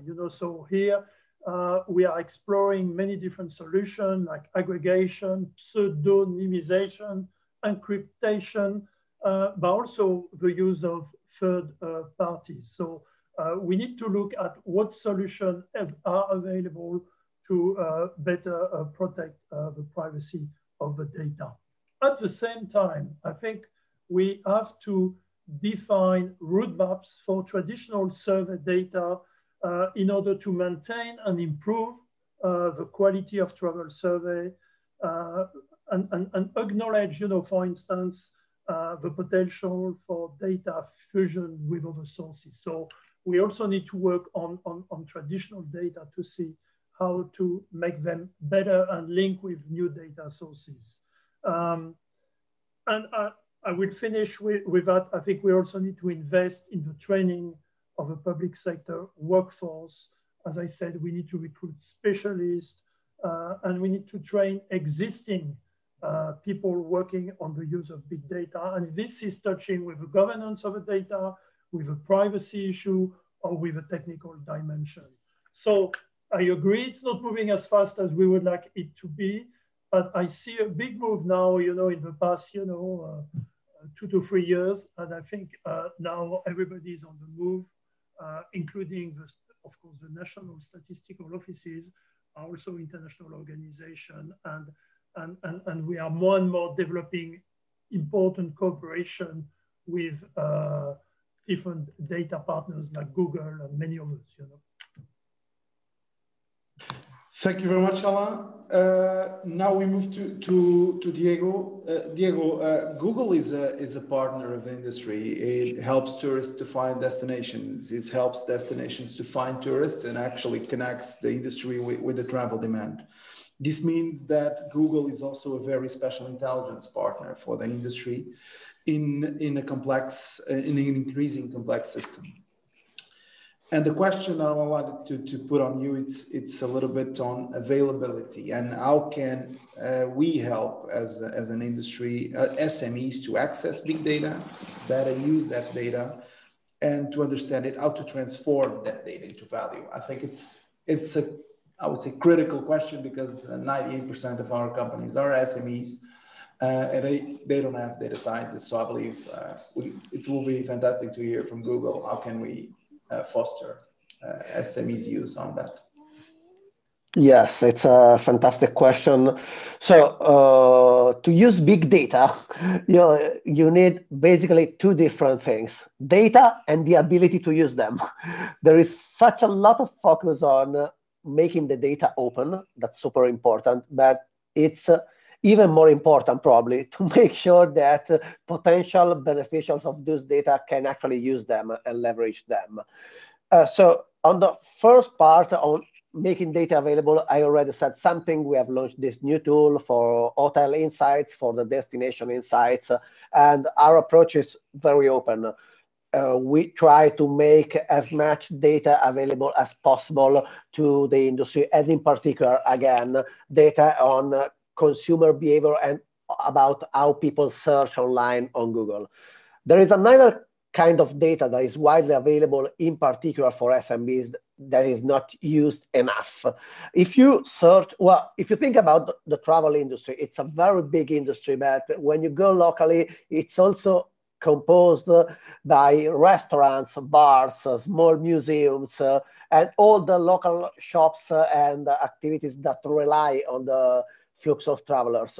When you search for these shops on Google, you will see, you all know that on the right side, you see Google My Business panel. So if you look for a tourist center in Florence, they have their Google My Business.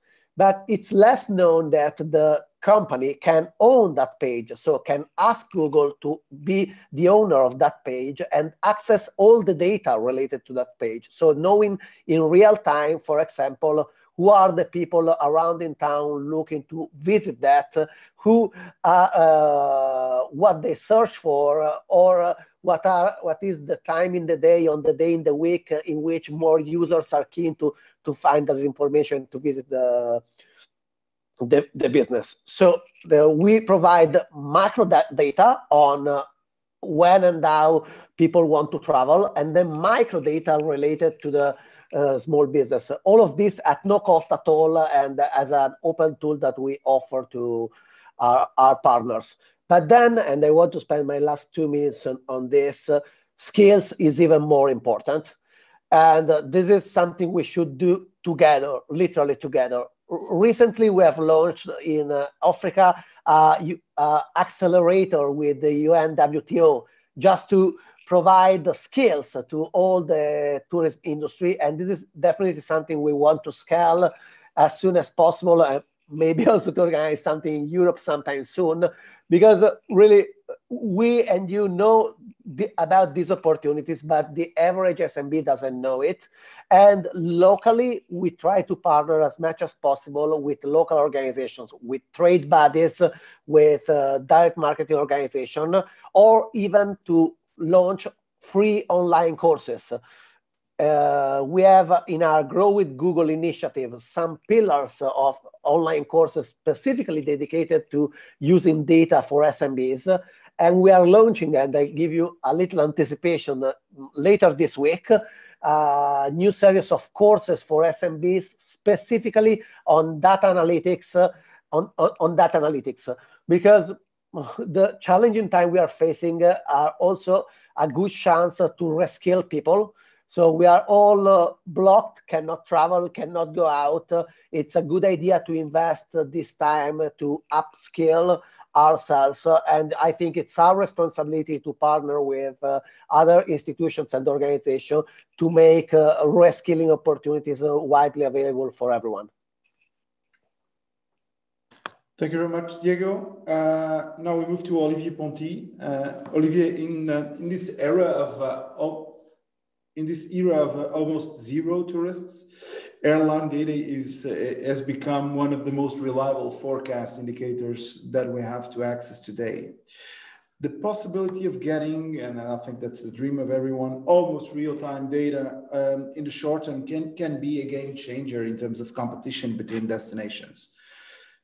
Thus, investment and skills, and picking on what Diego has said, became key in this area. So investment and skills are two. How can destinations and DMO deal with these challenges and remain competitive? Yeah, Sergio, I think you're totally right. Real-time data is a game changer. And if there's one good thing about the COVID crisis, it's that it's pushed many DMOs to finally embrace and rely on big data. And that was a logical step, but it's one that we've been waiting for ages. So when travel corridors open or close at short notice, when travelers book their trip at the last minute, there's really no other choice than real-time data when you want to understand the competitive landscape you're in. So I believe we've come to the end of an era, and that's an era when DMOs were only relying on backward-looking statistics that they were mainly using to report on past events, rather than use market intelligence to make decisions about what they should be doing in the present, the next move, looking at the future. And that's a completely different mindset, much more geared towards action. And quite frankly, I think this is a very positive development. But the real game changer is to be able to anticipate. If you know in advance who's going to visit your destination and when this visit will take place, you have much more grip on your future, and you can start influencing it by targeting better the visitor profiles you want to grow, or the ones whose behavior you want to change, for example. And this is essential if you want your destination to grow in a sustainable way. And I think this is the direction most destinations will want to take. When tourism rebounds, they will not want to go back to the same problems they were facing before the crisis, with tourists being increasingly perceived as a negative, almost a destructive force. They want to rebuild tourism better to make it more sustainable. So yes, I think DMOs need to up their game, and for this they need data. And it's also data that they will have to use to make sure that their destinations remain accessible post-pandemic. If they want to attract visitors, they need to be easy to reach. And what we've seen, not only in our data, I think everybody has seen this in the past few months, is that most existing networks have been shattered by COVID. So DMOs have a key role to play to rebuild connectivity. And this means thinking in creative ways about how they could find new models of collaboration with airlines, hubs, and other destinations. So in truth, I think this crisis could eventually put DMOs in a stronger position, provided they invest in the right technologies. And as Alain was mentioning, and Diego as well, also in staff with the right set of skills. We can see that the DMOs that have already made these moves have been more efficient at identifying windows of opportunity and seizing these opportunities. I think the gap between these destinations and their competitors will only broaden as time goes by, and specific source markets show signs of recovery. So yes, getting good data comes at a cost, but can DMOs really afford not to make these investments? Probably not. Thank you very much, Olivier. And now the last question goes to Oscar, and it's kind of a wish list question, which is, well, Exceltur is a private association, and you have plenty of years of experience in also producing research. How do you see the evolution of data available for the industry in the last few years? And what if you want to build your wish list, what would the things that are critical for the recovery of our industry? Mm-hmm. Oscar. Okay, thank you, Sergio. Well, I think that information has improved in the last year, so I would be positive about this, but I think it's not enough. I mean, there are huge challenges to cope with, and we have underlined some of them. For me, there is one really relevant, because big data is owned by private companies. They want to make money, which is completely normal on that. And companies, specifically small and medium companies, cannot afford to pay for those sources. Some DMOs neither.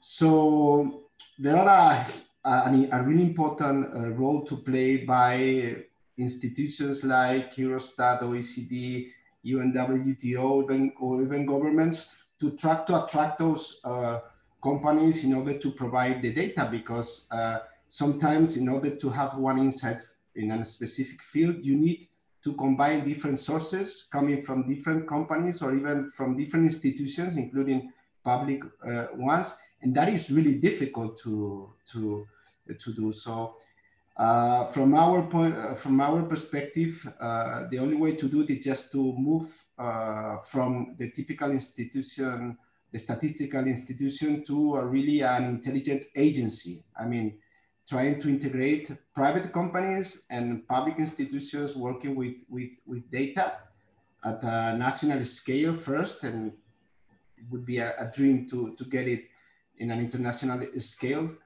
Well, working like Visit Britain does in UK, I mean, providing market intelligence and different insights relevant for DMOs and also for companies. That would be my dream from Excel tour in order to cope with all the challenges we have mentioned before. Thank you. Thank you very much, Oscar. I think we have 5 minutes, just very, very brief. And I think we have time for one discussion. And I would say probably here, UNWTO and OECD can have their opinion. We have a question from Anna Monice, talking about, I would say, the enlargement of the scope of the statistics that we use. So specifically, the question is, do you think there is a need of an official framework in order to integrate within the tourism sector, for example, the use of water, CO2 emissions, waste generation, use of energy, or any other sustainability topic? Yes, I believe I totally agree with Anna, because I think we're moving towards sustainability in our agenda. It didn't get out of the agenda because of COVID, which is excellent news. But I believe we have also to understand how the system of statistics can go a little bit further, integrating these two areas. Perhaps I would give the floor to Sandra. Thank you, Sergio, and thank you, Anna, for the question. I think that need is definitely a priority before and needs to be more now. We were facing issues of over-tourism, that we don't like to use that term. I always like the tourist management flows. But it is true that we're risked that with COVID, that might be forgotten, and we need to put it very straight up in the agenda. That framework actually is being developed, and at 2 levels by UNWTO. One, as I mentioned, within the UN Measuring Sustainable Tourism Initiative, which is of national scope.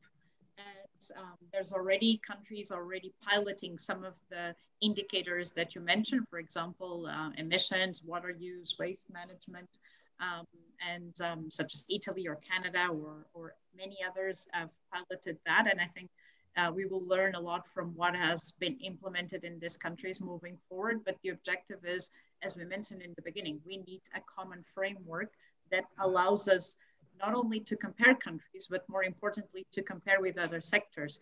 And this is an important point when it comes to the Measuring Sustainable Tourism Initiative. And again, we have an event online on the 15th of March, and I invite you all to join and know more about this specific issue. The second part, which is also dealt by our Sustainable Tourism Department, is the measurement of these indicators at local level. And Portugal, for example, has a series of sustainable tourism observatories integrated in our international network, which look into issues such as this one. So there is that framework, and I think the important thing is that we can work collectively in that framework, so that also we don't duplicate efforts and we don't duplicate systems, because then it will be even more hard for us to really reach some kind of comparison of some kind of standardization. Thank you, Sandra. Now I'll move to Alain. Is there a place for enlarging the TSA framework to connect with environmental statistics? I think it's a good point for you. Okay, now just to echo what Sandra was saying, I agree. You know, I think these days, I think in the field of tourism, the issue is not so much about developing new methodologies and new framework, because we already have quite a number of frameworks which are available, but more to see how we can continue to improve, adjust the existing framework, and sometimes make them a little bit more flexible to enable a better implementation. Because at the end of the day, even, I mean, you mentioned the TSA, 20 years after, we are still fighting hard to have a proper implementation of the tool. I mean, we have seen many, many good progress. You probably have around 80 countries who are doing this, but still, I mean, we are far from being completely satisfied with this. So I think the question is also how can we continue to evolve these tools to implement them. So you mentioned the relationship between the TSA and environmental data. There has been a number of experiments in different countries to link environmental accounting with TSA and so on. Yes, I think this could be very promising, but this is very, to me, it seems it's very high hand, you know, high level. You know, it's difficult for a majority of countries to really jump into this. So I'm not so sure that this is exactly the type of methodologies or approach that will, you know, in the coming 5 years, you know, solve the issue. So I think we also need to work in parallel to this more ambitious development into a different type of solution. One certainly, which I think should be pushed further, is looking at the existing systems dealing with environmental statistics and seeing how we can put a bit more of tourism in this statistical system, how we could better link, you know, this system with the needs we have in tourism. I think this is a promising area also, not to reinvent new things, but to see also a bit more concretely how to move forward. Thank you very much, Alain. And this ends our panel discussion. It was really, friends, a great pleasure to have this opportunity to discussing with you. And I think this will also shape the conclusions of this meeting, also will shape the meeting of this afternoon's Director Generals for Tourism in Europe. I think we have a lot to progress. And we also agree that COVID-19, at least in the area of data, was actually an accelerated and beautiful things came in. So thank you very much for this active discussion, and we'll look forward to see you next time, possibly hopefully in a physical and more warm way. But thank you very much for helping us in the discussion. And now we'll hand over to the organization. Thank you. Thank you, Sergio. Thank you. Thank you for the insightful debate. For the final remarks, let's hear Mr. Christophe de Monter, Head of the Tourism Statistics Section, Eurostat. Good morning or good afternoon, everybody. Yeah, I hope it works to share my slides. The challenge at this time of the day is not to be repetitive on what everybody else has already been saying, because we had the three interesting presentations by Ulf, Marika, and Christina, and then the panel. So there's probably not much to add. So I try to distract you with some pictures in the presentation. So I want to talk a bit about a reality check. And as I said, some other presenters have already done this. Then I want to briefly come back to some lessons we learned in trying to work with big data over the past 10 years or so. There's also some, let's say, tentative results, and I want to add with the role that big data might play in a forthcoming revision of the legal basis of tourism statistics in the EU. So the reality check, I think this is what we are used to do. We're preparing meals with one well-chosen ingredients, meat or fish. In our world, it's called household surveys or business surveys. So we have a few sample elements. We have full control over what it is. But I think this is what we all want now. We want a multicolored, multi-flavored culinary feast. And this brings us to what Christina nicely presented, an integrated system of traditional statistics with modern sources, also modern methods, because it's not only sources, it can also be making use of the fact that, for instance, use a mobile phone in a different way, or that everybody has a smartphone. There's lots of potential there as well, apart from just the sources. So this is what we want, this fantastic seafood platter with all the fresh things that we want. The problem is, where do we find it? It's in the ocean, and it's not easy to find it. And you see this picture with a blue sky, but the reality is that that's probably even overcast. So that's the situation. We know that it's all in that ocean, but we don't know where it is. So we keep on digging, and at Eurostat we've been digging since 2010. I think Ulf mentioned the feasibility study, which was the first concrete project on big data and tourism statistics at Eurostat. It was a study to see how we could use mobile network operator data. I remember a first presentation on this at the global forum organized with OECD in Portugal in 2010, where the Estonian researcher told us, now we have to talk business. So this is in the end what led to this feasibility study. There was lots of interesting things. It's still for many people a reference, but of course I think we're all frustrated that when we had these basically dreams in 2010, 2011, 12, we probably expected that by 2021, where we are today, that lots of the data would actually already be based on these sources, which is unfortunately still not the case. It's still exploratory work, it's still small experiments, but well, we do our best. Another issue is, well, when you finally find it, then it's difficult to access. So you need this kind of hammer to smash data and to get access to it. You don't have to smash too hard, or you know that this thing is no longer tasty. So it's really, I mean, it's not just finding the sources, getting access to the sources.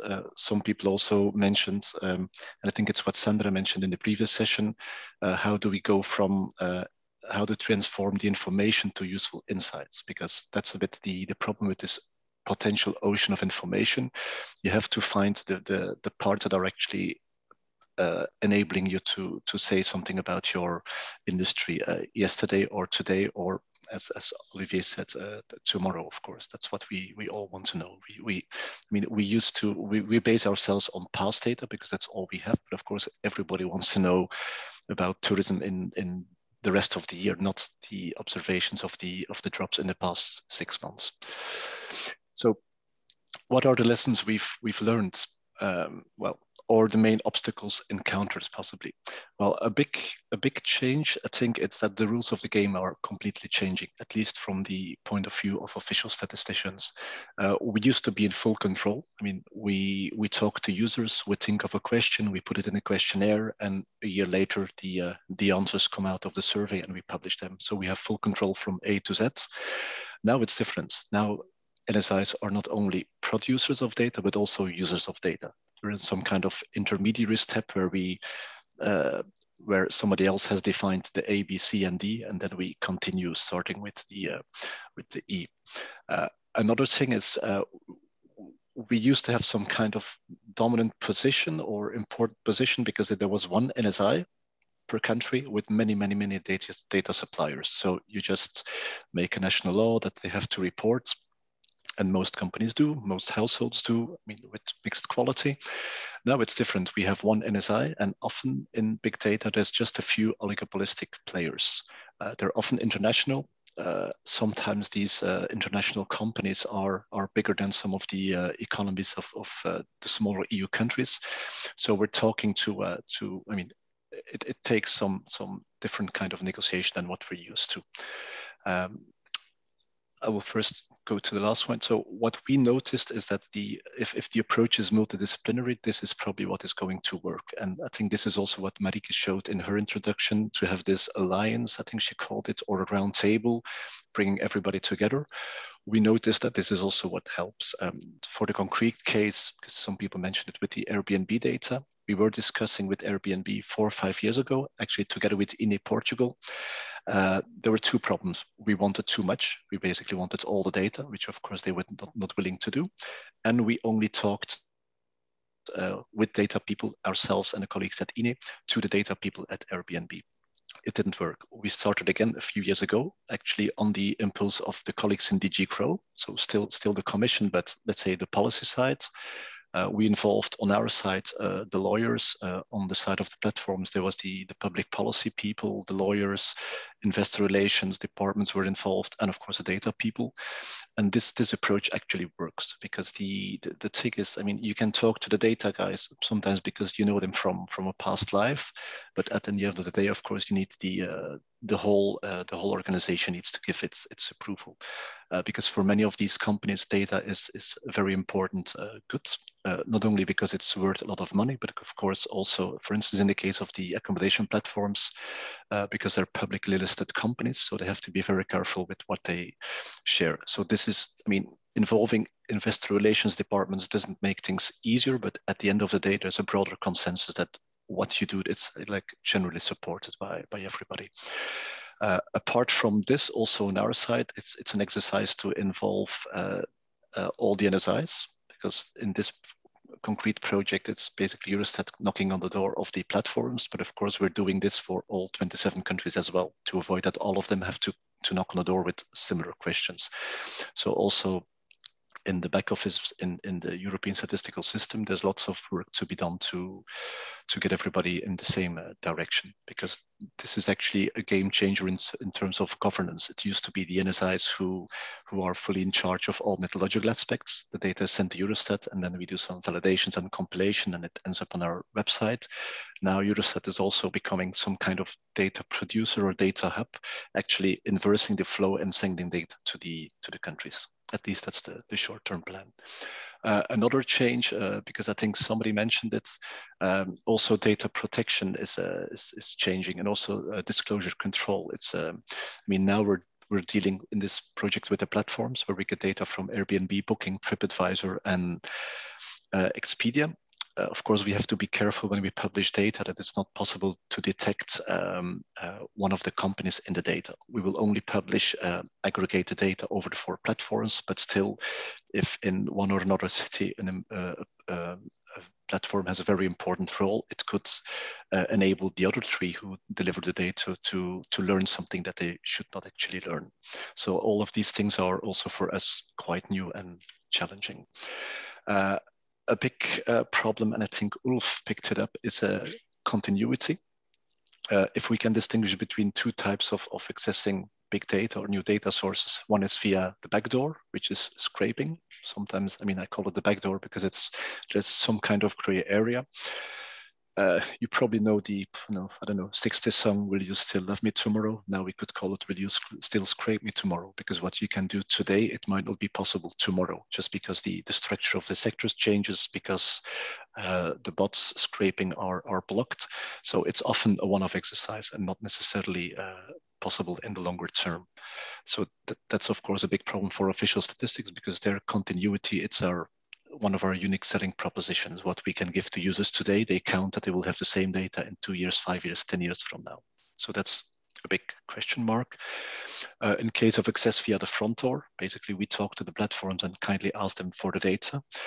We're currently working with agreements, but of course it means it's somehow on a voluntary basis. If a platform steps out, so it be.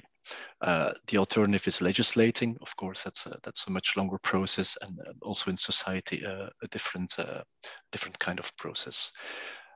So one of the problems is, as I said before, we used to work with many small users. Now we might be dealing with only a few companies, which means if one of them drops out, there might be a big chunk of your data gone. If you have data on 3 mobile network operators, because there's only 3 in your countries, if one drops out, it may have an impact on the representativeness. For instance, again, in the example of the platforms data, the platforms have been clear. They're in this exercise together, or they're not in it, which means if one of them drops out, as a domino, the others will drop out as well, and we will have nothing left. So that's of course also something to consider if we want to be sure that we can keep on providing data to our users. We need to have some kind of guarantees or mechanisms that the data that is possible in 2021 is still possible in the next years. Impartiality is an issue. the data provider can also be the subject that the statistics will try to examine. For mobile network operators, there's of course no link. Their interest is telephony and not tourism. So if we use their data to say something about tourism, there's no conflict of interest whatsoever.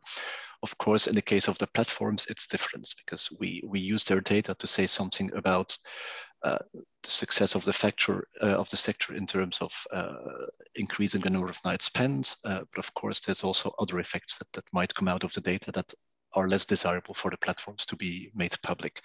So in the current discussions we have, I mean, there's a very strong mutual trust. So we don't see this as a concrete issue, but it could in theory be an issue. So there is a need, and I think Ulf also mentioned this, there's a need for validation to look at other sources, probably to use that scrape data to make use of data that I mean, expert knowledge about the evolutions. So just to test the data, not just use the data as such. One of the bigger challenges, it's probably infrastructure and resources. For infrastructure, I mean, we call it big data, and I showed this silly picture of an ocean, making the impression that it's an ocean of data. When we received the first data sets from Airbnb, we noticed that our Eurostat platform that we have been using for many years to receive data sets from the countries, that it was not capable of getting the data. The file was just too big. So when I was discussing with the IT departments this time of the year last year, they were making fun when I was talking in gigabytes or terabytes. So no, you must be megabytes. Well, you know more about IT than me, but it's probably terabytes that we need. Well, when the data came in, it was clear that the files were so big that we also had problems to receive it. In terms of resources, probably the human resources, it's the biggest problem. I think the colleague from Google mentioned and I think Alain as well, the need to invest skills. I mean, we need different profiles of statistical office staff, at least some of the staff, than probably 20, 25 years ago when me and some others started working. But an issue, and I think that's probably also one of the blocking factors to really move forward with big data, it's that resources are limited. And everybody who's working on the business as usual, namely putting the data out there that everybody is using on a daily basis, when somebody is doing that, they cannot invest in time to work on new developments. I think many of us or the freaks who have been working on big data, they have been doing it during lunch breaks, in free time, having the other job in parallel. So in the ideal world, of course, there would be a tourism statistics team working on let's say the old data, and in parallel another tourism statistics team working on the new sources. In the real world, with of course limited budget and even decreasing budgets, this is of course not the reality, but it's definitely one of the barriers. I mean, also at Eurostat, and I see the same in many of the countries, there's many good ideas, there's just no time and people to implement all the good ideas. In terms of quality, I mean, we could have a whole conference on quality. The existing quality frameworks can't be used. What we should not forget, and I never liked the term, but I put it in the slide myself in a negative way, I don't think there's a thing like the ground truth. There was maybe 5 years ago a tendency that whenever you came up with a big data experiment, you had to prove that it reproduced the data that came from the traditional sources. That's of course not the idea, because often the big data sources can even be superior in terms of, I mean, definitely in terms of timelines, but also in terms of coverage. I showed this picture before of this plate of tasty shells, which was an analogy with the traditional data. Of course, this is also what is in this plate. There's lots of things you cannot use. So also in the traditional data, it's not the perfect world. For instance, with population data, probably mobile phone data can much better capture the actual population than population registers, where students and others are not always well covered. Some results, there's lots of experiments in all countries actually. I think the important, even if there's no coherent system like the one that everybody's dreaming of, I think what all these experiments learn, that's that always the data actually makes sense. So because I think 10 years ago, many people older statisticians, users still need to be convinced that there was actually a promising element in this big data. I think many of the experiments or publications show, I mean, very exciting visuals, but also that the data makes sense. As I said, well, often the results are one-off. It's not leading or not yet leading to regular production, but we see also in statistical offices that slowly but steadily, more and more, it's being integrated, not as a replacement, but as an auxiliary tool to replace part of the data, to have more granular precision. Also, we see that it's not yet sufficiently replicable, or comparable, meaning what is done in one country cannot necessarily be used in another country. And that's, of course, where big gains could be found. And this is also why we like to participate in this kind of events where people share experiences across the borders and even across their institutions. Still, we see that tourism statistics is still some kind of playground for big data. And it's just because big data is often about digital footprints that people leave behind. And of course, tourism is about moving from one place to the other. And I think, as Diego also said, I mean, e-commerce knew a boom in 2020 for the known reasons.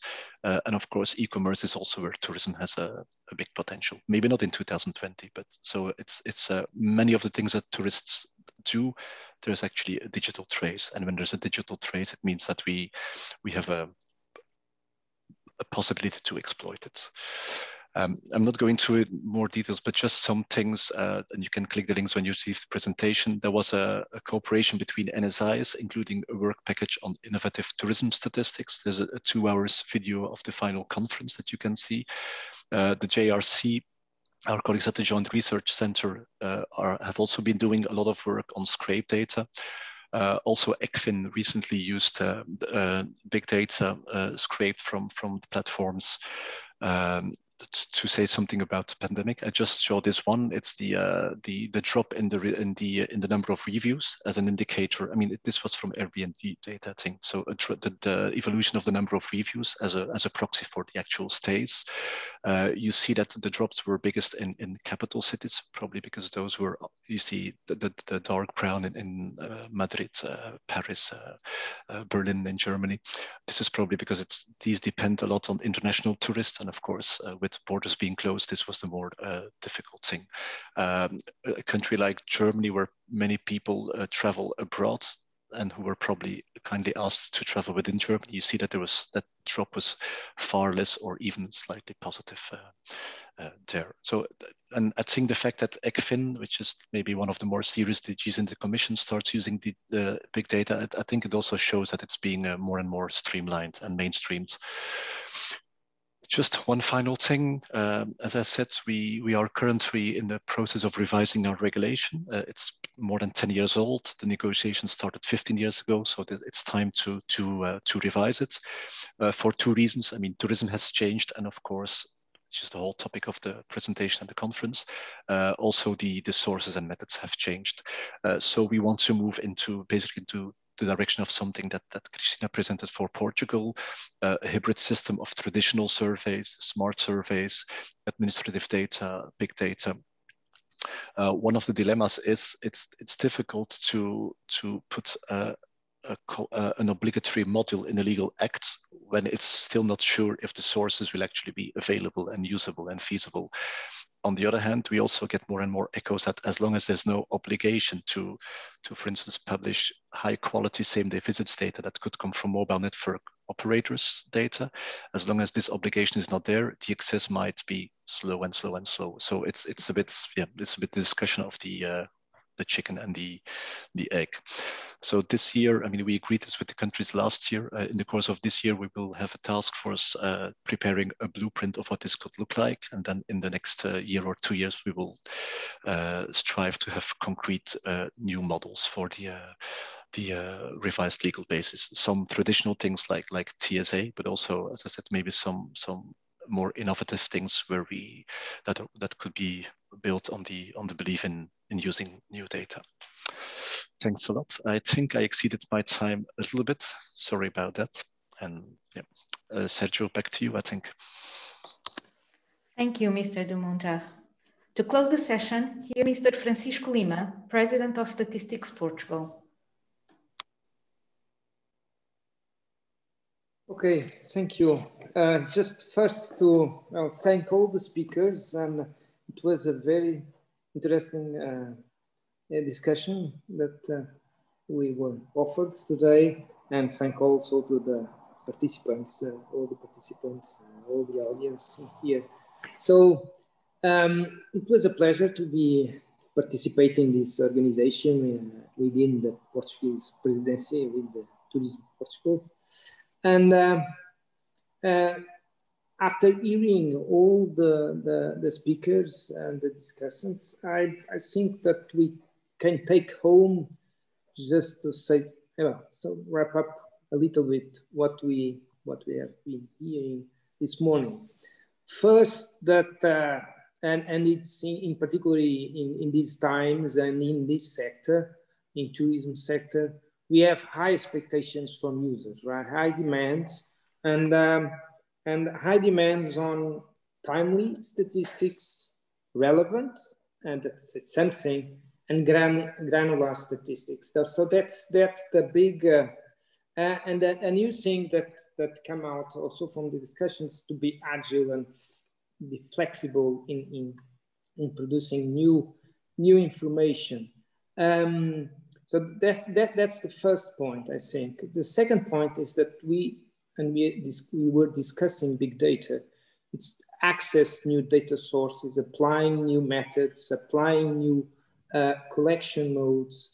But it raises the concerns about the continuity and the comparability of the statistics that have been produced. So well, I'm the president of an NSI, so our modus of operandi it's to, we look for standards, we look for harmonization, and we look for metadata. So we create that. That's very important as we enlarge this data ecosystem, that we have official statistics and we have international statistics, and we have private players that produce statistics, to be to be transparent of what we are offering to the users.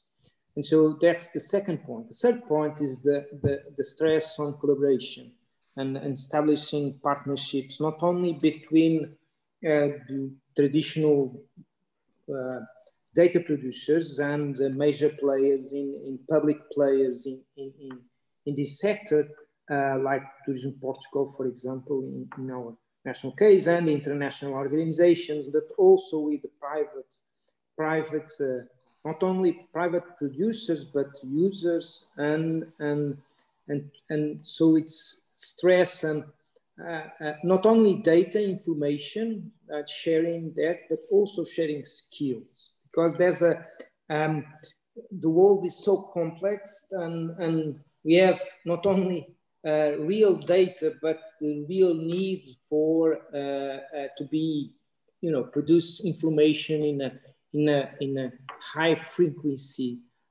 rate. So it's important to have